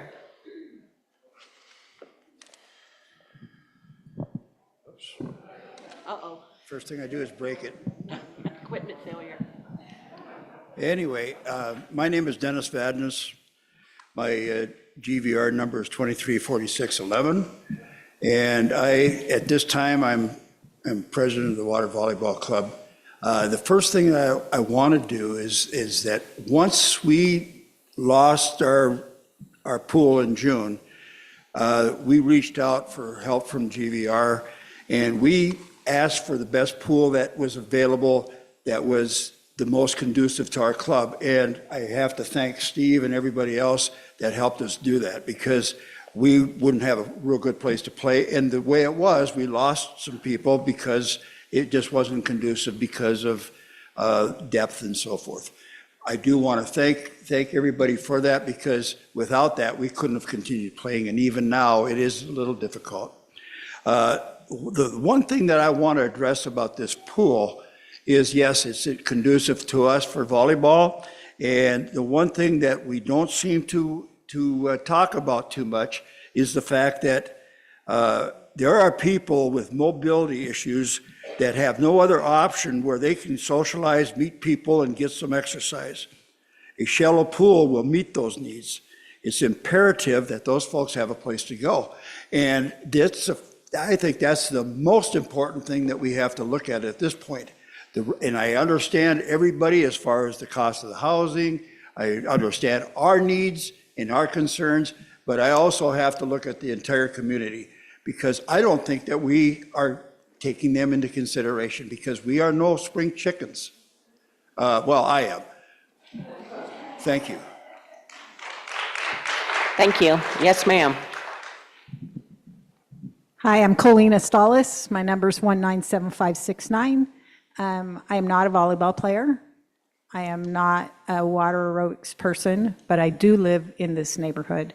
And I wanted to specifically comment on the concept drawings, since that's what this motion is for. I appreciate the fact that GVR held the meeting several months ago and got input from members about how best to serve the needs of our community in that pool. I think they did a wonderful job in implementing as many of those comments as they could into the concept drawing. I think that the concepts, the drawings that have been presented will serve our community, and I would appreciate it if the board would approve the concept drawings for the South Abrego pool. Thank you. Thank you. Yes, sir. Hello again. Rick Browning, 19346. Couple numbers that have come out here today. I know it's in the budget. The numbers we've received is able to go forward with the pools. You know, like I said, up to every 3 years. I went through some of the bios on some of the board of directors meetings, on the board. And it's interesting to see how new most of the board of directors are to GVR. Nellie, you've been here the longest. Candy, you've had relatives here longer than that. Tell you a little bit about my family and history. My parents bought here in 1976. Your records go back to 1978 for GVR dues. My mom has paid dues for 43 years, lives a mile from the Abrego pool. bought a house in 2011. I paid dues since then. My sister lives across town. She's paid dues since 2018. Between us, there's 71 years of paying dues in this town. Compare that with any other family, no one, I'll guarantee, will come close. Our Brago pool, I'm not a big pool fan. I'd go to the Brago pool. I've been to the East Center 3 times since I've been here since October 1st. But if the Brago pool is there, I will go. Me and my wife enjoyed going down there at 9 o'clock, 8 o'clock at night, nobody at the hot tub. It was peaceful. One other thing, I'll bring that up later. It was on swipes on cards. I did a little study Friday night at bingo compared with how many swipes we had and how many numbers are off, even after we made an effort to notify people to swipe. But last Friday during bingo, a pool was closed. There was 46 swipes in a day.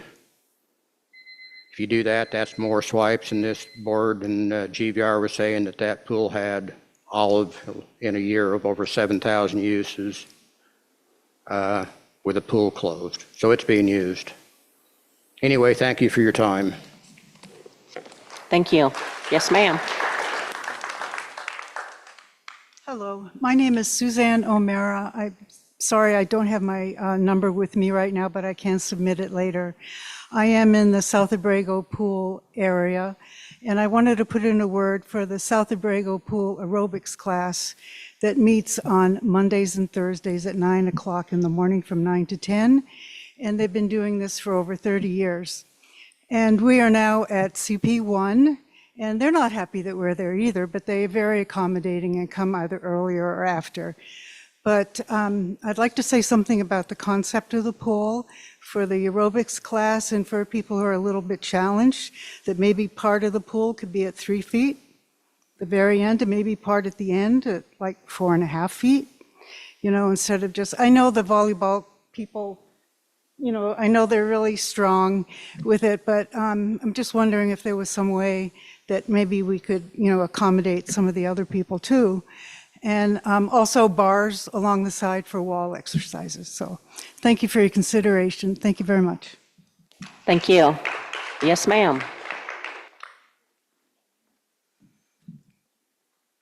As you can see, I'm short.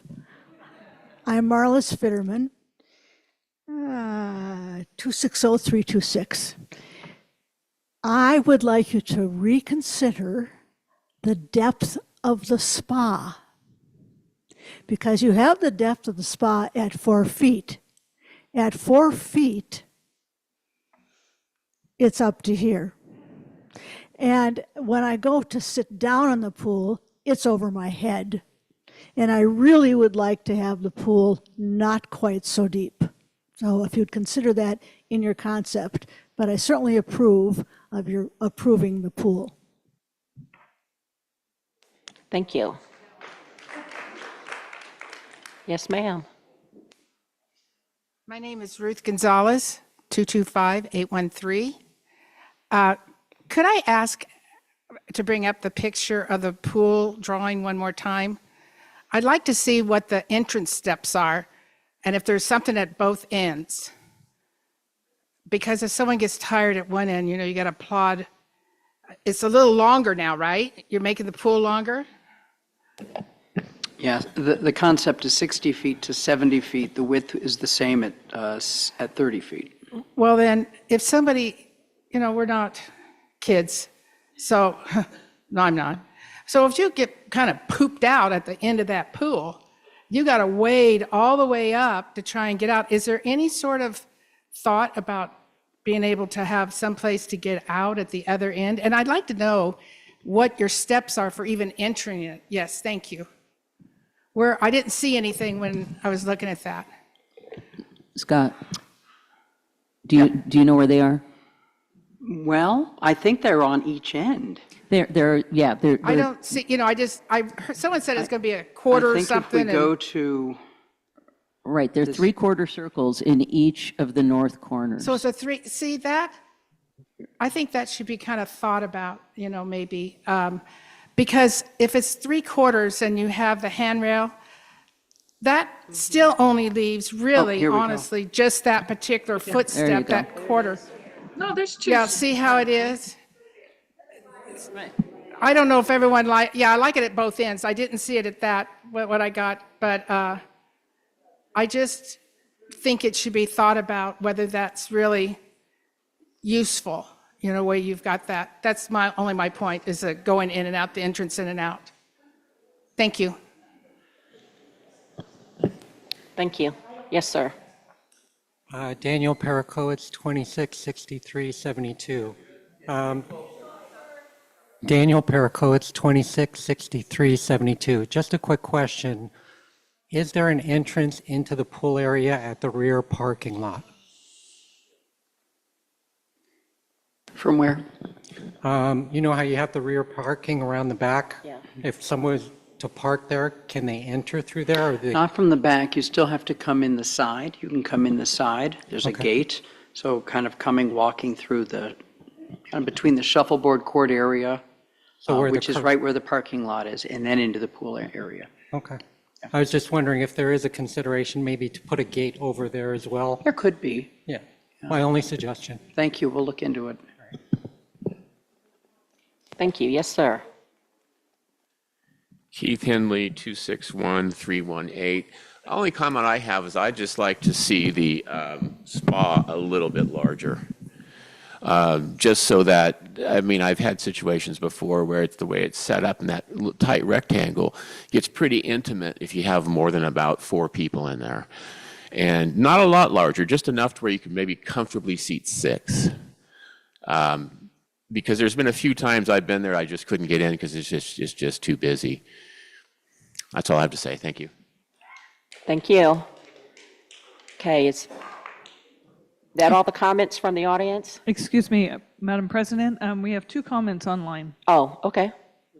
So one comment, amendment is meant to derail the pool. You will be setting a bad precedent if you start closing amenities. Tried to speak, but you either don't see me or are choosing not to let me speak. So actually, that was it, just the one. Oh, that was it? Okay, yeah, we already voted on the amendment.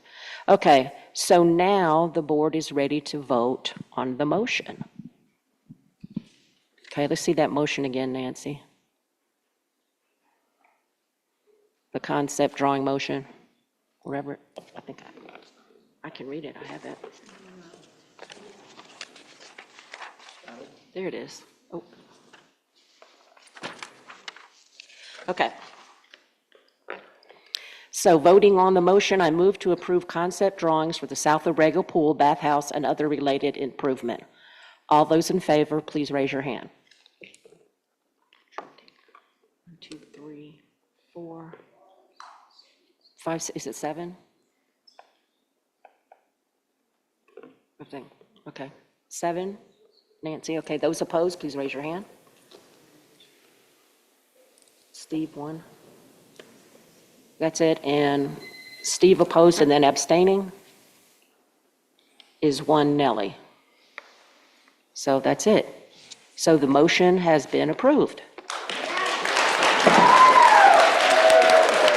Yay. Free cookies. Okay. Thank you, everyone, for your comments. Now we're going to move on to action item number 2. What is that? What is it, like 5:30? Award the contract for the West Center Member Services expansion. Mr. Summers. Yes, that is me. Thank you. Trying to see if I have a picture, but I'm going to skip the picture. The board is asked to consider awarding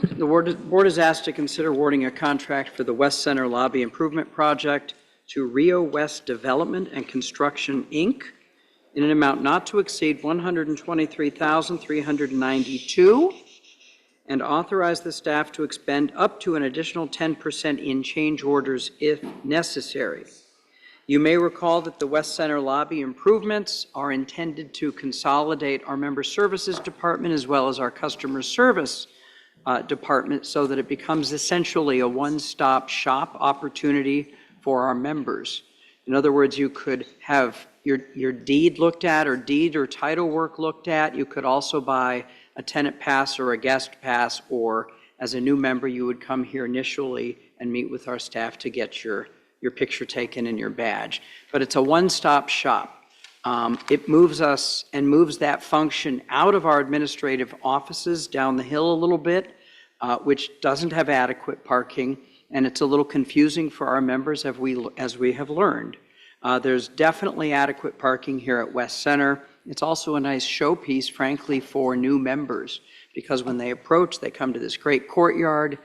The artisan shop is displayed at the lobby, or in the courtyard, as well as the other, the lapidary and the wood shop. So great view, great pool view. That's why we have recommended consolidating services and using our box office and part of the lobby to do that. This project is budgeted in '26 for $190,000.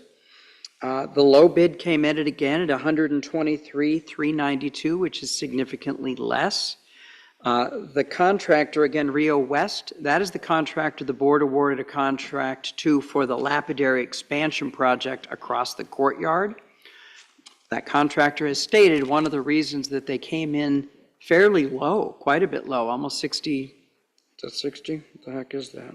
70,000, 65,000 less than what was budgeted, was because they don't have to restage. They're already here and they can start this project. So we have some efficiency measures here in place. So any questions about that for the board? Otherwise, I think the president will be looking for a motion. Okay, any questions from the board? Comments? Okay, can we get a motion? I make a motion that we award a contract to Rio West Development and Construction, Inc. for the West Center Lobby Improvement Project in the amount not to exceed $123,392, and authorize staff to expend up to an additional 10% in change orders if necessary. Do we have a second? Second. Okay, Bart seconded. Okay, any discussion? Okay, does anyone out there want to discuss anything? Well, we're anticipating starting in 2 weeks, May 4th, and it should be about 2 months. Okay, any other questions, concerns? Okay, so we are going to vote on the motion. The motion is I move to award a contract to Rio West Development and Construction, Inc. for the West Center Lobby Improvement Project in an amount not to exceed $123,392, and to authorize staff to expend up to an additional 10% in change orders if necessary. Okay, all in favor, raise your hand. 2, 3, 4, 5, 6, 7, 8, 9. Okay, unanimous, Nancy. Okay, motion is passed. Thank you. So I think this is you again, Scott. I know. Okay. I know. Approval. I think it is. The next one is approval of committee member appointments, with Mr. Summers leading us off. Yes, thank you. The board, with the recent bylaws changes that the membership just approved, the board now has final authority and approval of committee members, whereas previously approval was rested with the chair of the committees. There is a slate of volunteer committee members that are included in your packet on page 123. That is the slate.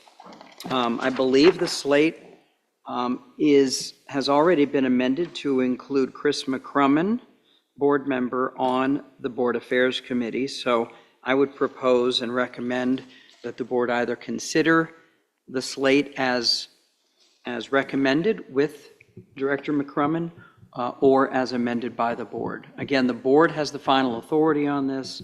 The board can add or subtract or amend anything it would like to do in this case. Thank you.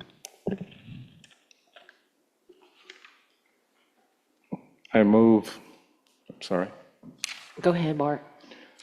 I move that the board approve the appointment of committee members as recited there with the addition of Chris McCrummen. Second. Okay, so the motion to go ahead and take as the motion is there and adding Chris McCummon onto the BAC was proposed by Bart and seconded by Jody. Okay.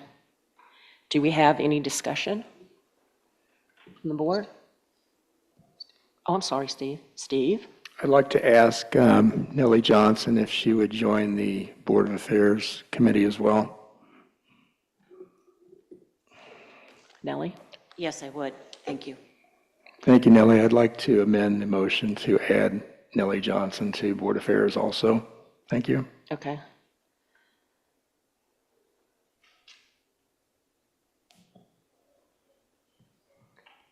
Do we have a second for that amendment? Second. Okay.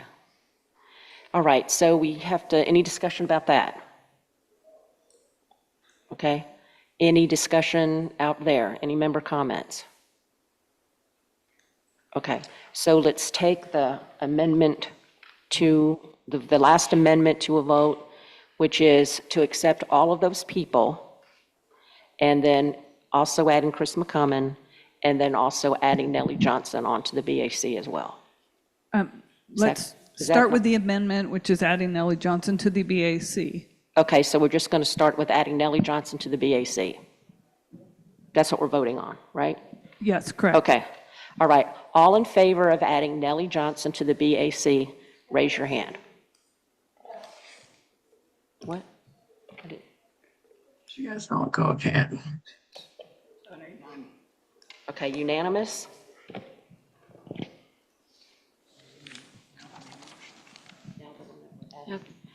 Then we're going to go to the... Madam Chair? Yes, Meg. I'd like to offer another amendment. I'd like to offer an amendment to the Investment Committee. As you can see on the slate, we only have one GVR member, and it's proposed that a staff member be added to this committee. And we undertook in 2023, a committee restructuring of our the processes of appointment, but also trying to encourage GVR members to apply. And we also, in our bylaw change, eliminated the nominations committee and a P&E committee. So we intentionally did not eliminate the investment committee. It was discussed at the board level, and we only went with the elimination of two. I'm sorry to interrupt, but is there a motion? I haven't heard a motion. Yes, I'm going to make one. This is the preamble to the motion. Okay, I'll make my motion. I'm going to add the existing members of the investment committee that made an application that are not on any other committee and also have served less than 2 years. And those names are George Losleben and Michael Caldado. That would add two board, oh, there needs to be a second. Is there a second? I'll second that. Okay, so Nancy Nellie made an amendment, which you have written there, and then Steve seconded it. Okay. Okay, thank you. I'll speak to the amendment. As I was commenting earlier, we did a study, we restructured it to try to encourage member participation on committees. The investment committee oversees over $12 million. From a policy standpoint, their role is important in evaluating the investment policy statement, as well as selecting the manager of our major funds through Corient. And our revised CPM also suggested that our minimum size of a committee should be 5 and up to 9. So I think there is room. I understand that the chair would like to do an experiment and bring a staff person on. That's highly unusual, but if he wants to bring the staff person on, that person also does the main role of the function. I'm fine with that, but I would also like to ensure that we have GVR member input on that committee. Thank you. Okay, any other comments? Chris? Yeah, I support that in that I believe that it's important to have as many voices on committees as possible. So I think getting closer to 5 or more is a good thing. Thank you, Chris. Any other comments? Don't see anything. Any comments from the audience? Okay, we're going to take a vote then on Nellie's amendment to the investment committee. Add existing members of George L. and Michael C. Okay, all in favor of that amendment, please raise your hand. 3, 4. Okay, all opposed, raise your hand. 1, 2, 3, 4. Did Christie vote? Did, she put 5. Okay, I think we have 5-4. okay, 5-4, so that passed, right? Okay. The main motion is amended. The main motion main motion. is amended to add those 2 people onto the investment committee, correct? Yeah, here's a question on my committee. Did Chris needs to get on. Please turn your mic. But Bart said that earlier. I haven't done that. That's voting next. Okay, so now we're voting on the amendment that Bart added Chris onto the BAC. Main motion. Main motion. That was part of your main motion. So now you'll vote for Okay. this main motion as amended by adding George and Michael to the investment committee. And Chris and Nellie to BAC. Okay, I'm a little confused. Right, I'm sorry, and Chris. and Nellie to. BAC. No, Nellie, right, to the BAC, sorry. Yep. So we got 4 people added. Yeah, the motion, the amendment to add Nellie to the BAC was a 9-0 vote, so her name needs to be on there under BAC. With Chris. Nellie Johnson. Chris is already on there. Okay. Oh, that's right. The investment committee has been amended. You've got to add To add the 2. 2 names. Don't remember they are. George and Michael. George Michael. It's a great show. And so this is the motion now that you're voting on. Okay, do we need to read it again? Okay, we're voting on the main motion that includes all of the people plus Chris McCummon and Nellie Johnson onto the BAC. And then the 2 additional people onto the investment committee. Did I summarize that well? Yeah. Okay, so all in favor of that, please raise your hand. Okay, 1, 2, 3, 4, 5, 6, 7. Okay, those opposed, raise your hand. Me and Jody. Okay? All right. Motion passes. Now we will motion pass. Let's move on. Okay, audit committee recommendation for acceptance of the 2025 audit, Dave Dixon.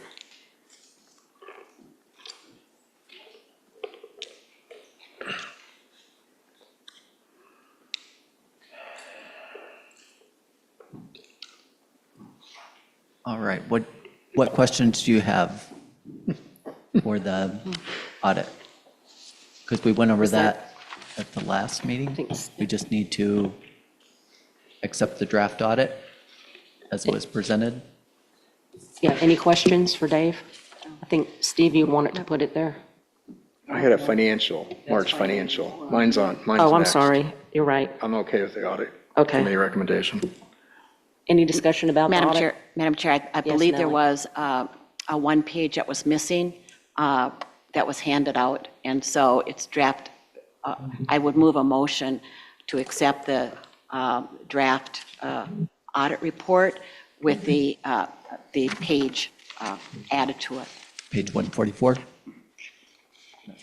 The draft audit as presented. And she said with the extra page. I'm gonna make an amendment with the extra page. Well, I will add, the audit did have the page. For whatever reason, the audit did include the extra page. For some reason, it didn't print out when we were printing out your packet. So the audit does include that page, just to clarify. You need a second. Are you okay with that? Okay. All right, any other discussion about accepting the 2025 audit? You need a second. Oh, I thought we got to say, okay. I'll second. Great. I second the motion. Okay. Any other discussion? Anybody out there have anything to say? Okay, now we'll take it to a vote. I move to accept the draft 2025 audit as presented by RNA CPAs. All in agreement, raise your hand. 1, 2, 3, 4, 5, 6, 7, 8, 9. Okay, unanimous.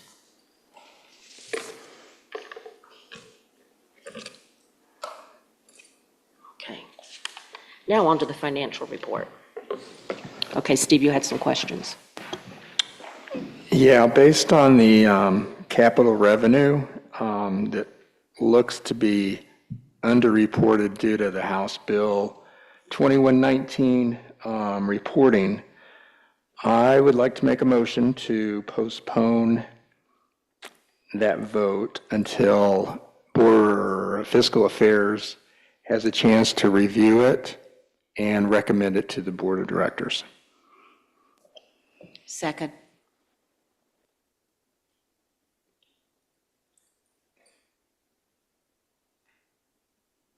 Steve made the motion and Nellie seconded it. Do we have the motion yet, Nancy? To postpone. Yes, the motion is to postpone the vote for the March financials until the FAC, Fiscal Affairs, can review and recommend to the Board of Directors.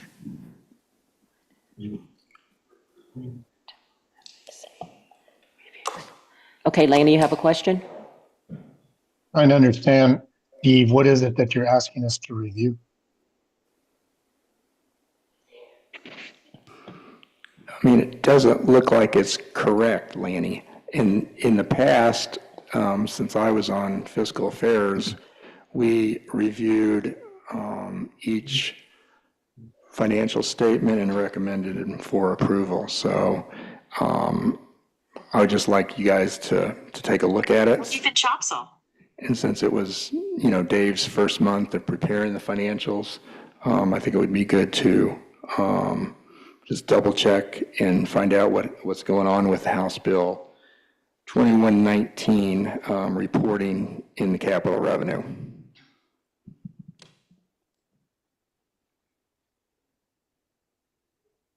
I have a question.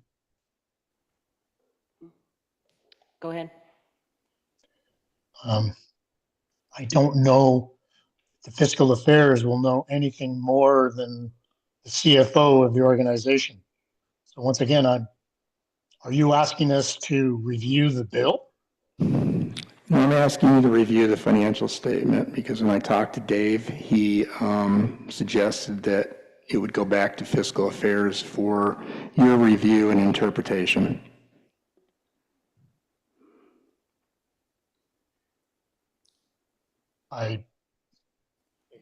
Dave has already, anyway, sure, whatever, let's move on. Yeah. Dave? I was just going to say that, tomorrow will be my 30th day here. One of the items that I am doing is going through and thoroughly looking at formulas, making sure that there's consistency amongst all of the documents that you're getting. That's not going to happen overnight, and I will need a little bit of time.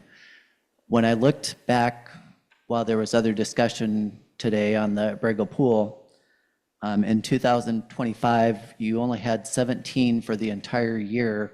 So that's probably why it didn't come up last year, because it wasn't significant.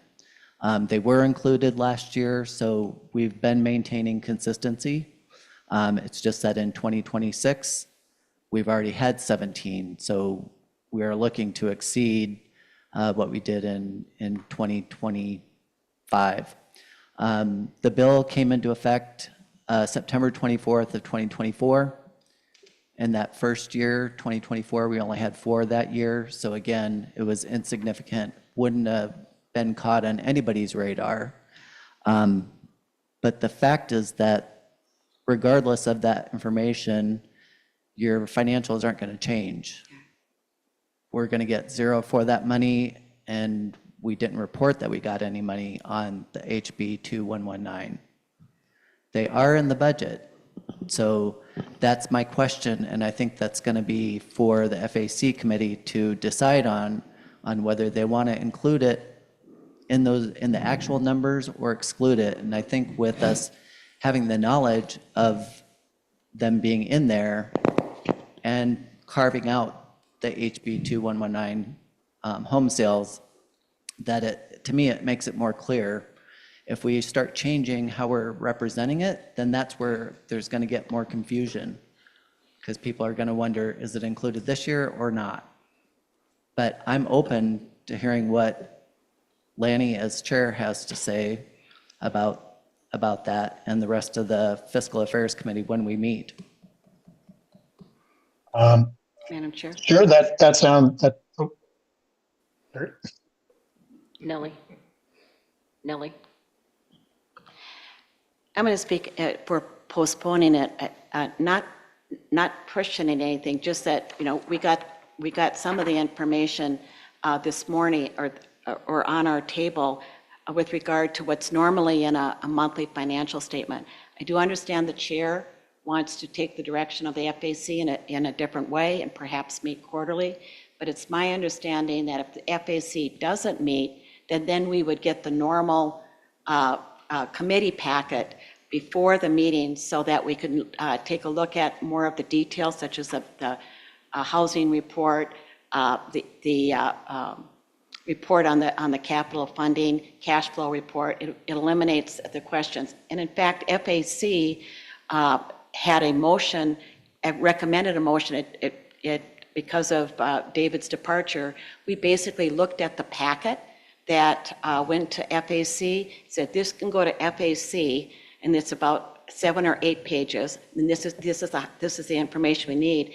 And if the FAC reviews it, then the board only needs 2 pieces of information, the balance sheet and the income statement. And so if the FAC chooses not to meet on a monthly basis, that packet of information, I understood from the chair, was still going to be available. Now, this is our first month getting going, but I'm looking at going into the future. So I think it's a point of clarification with the chair of the FAC. That was my understanding of how he was looking at doing it. And I'm totally understand and respect the chair's role and your new advice as you look at the packet. We can look at it, changing it, but we were trying to get agreement on what goes to FAC and what comes to the board. And for my role at the board level, I rely on the FAC to do that type of review on the information, and so that basically allows me to say I can consent to it on the agenda. So that's the only reason why I would postpone it for this time. I would look to have the monthlies available if the chair wants to clarify how I intend to do that. Lanny, anything to say? Well, we will be meeting quarterly. We will also be meeting an additional meeting in September because it is budget time. We have penciled in a meeting for every month other than December, I believe. And the purpose for that is in the event that a meeting is required, all of the FAC members have it in their calendar and we can call one should we need one. So I think that's the meeting. That's my response to the meetings. With regard to the information on those months that we aren't meeting, The FAC will continue to receive the packets. Scott and I and Dave Dixon have discussed what is there. So I think, Nellie, all of the pages that you're referring to will be made available to the FAC members for every month in the months that we aren't meeting face to face. The FAC members will have an opportunity, will have 3 days after receipt of the information to submit all of their questions to me, at which point I will then forward them to Scott and Dave. Scott and Dave will then have 6 days to respond to any questions we may have, that we have. So I feel very confident that as far as our due diligence and our fiscal responsibility, that we are more than adequately meeting that requirement. And yeah, we will be making recommendations to, as we have in the past, we'll be reviewing the financial statements when they are to be reviewed by the board. That's not changing. What's changing, there's really nothing that's changing other than fewer meetings. That's all that's changing, really. Madam Chair, the issue of, ahead, Nellie. the question is, sorry.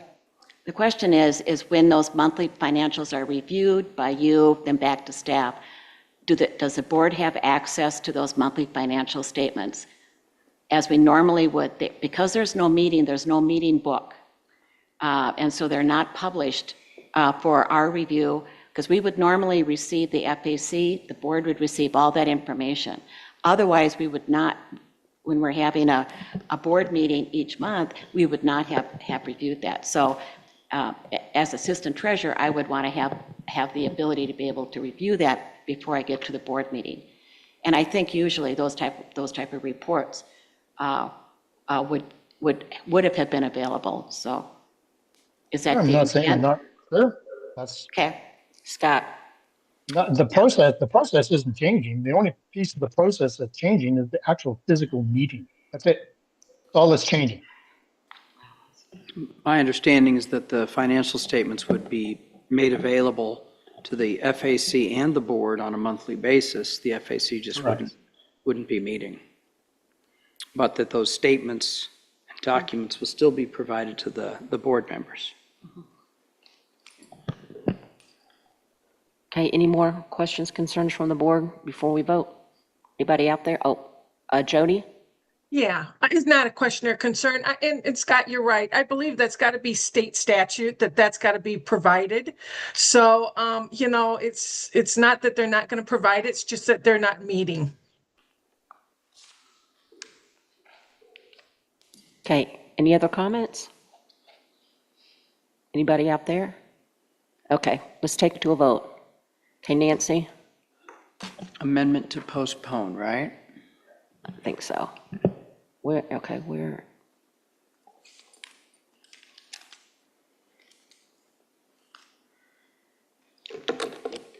Do we have it, or do you want me to try to summarize what I think it is? Make a motion to postpone the vote for the March financials until the meeting with the FAC reviews the report, is something like that? Yes. Okay. All in favor to postpone, please raise your hand. 1, 2, 3. Okay, those opposed, please raise your hand.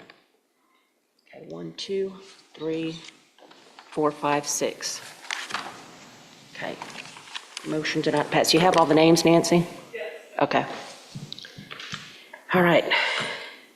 Now moving on to the informational work plan report. You still haven't approved the financial statements for March. Lord, okay. There was a motion that failed, but it would be helpful if there was a motion to approve. Okay. I would like to make a motion to approve the financial reports. Second. Okay, Jody seconded. Okay, any discussion? All right, let's take it to a vote. Okay, I motion to approve the financials, March financials, right? Okay, all in favor, raise your hand, please. Okay, 1, 2, 3, 4, 5, 6. Okay, those opposed? Nellie, Chris, and Steve. Okay. The financials are accepted. Okay, Scott, the informational work plan report. Well, the good news is it's an informational report. I will not be presenting on this. The board has previously asked that the updates on the quarterly work plan be included in your agenda packet. We've included it in your agenda packet. We've called it out on your agenda, but we do not anticipate presenting on how we're doing annually. If you have questions, you can certainly ask those, and you can, now that it's in your packet, you've seen the progress we've made, you're certainly welcome to send an email too. We will be fully presenting at the end of the year, once we're completed with the work plan, and let you know how we've done, not only for this year, but since the strategic plan, 5-year plan will be wrapping up, we'll also be reporting on successes that we had for the entire 5 years. So, good news. Okay, thank you, Scott. I'm going to move on to member comments. If there's anyone in the audience that would like to comment about anything going on at GVR.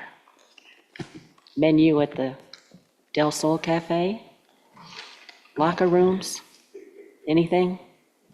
Chocolate chip cookies? I have them right here. Can have some. Okay, I think we are good. And I think it's that time to adjourn. So moved. I second. Bart made the motion, Jody seconded. Okay, all in favor of adjourning, please raise your hand. I think we are in agreement. Okay, that's everybody, Nancy. Thank you, everybody. Thank you, everybody, for sticking around.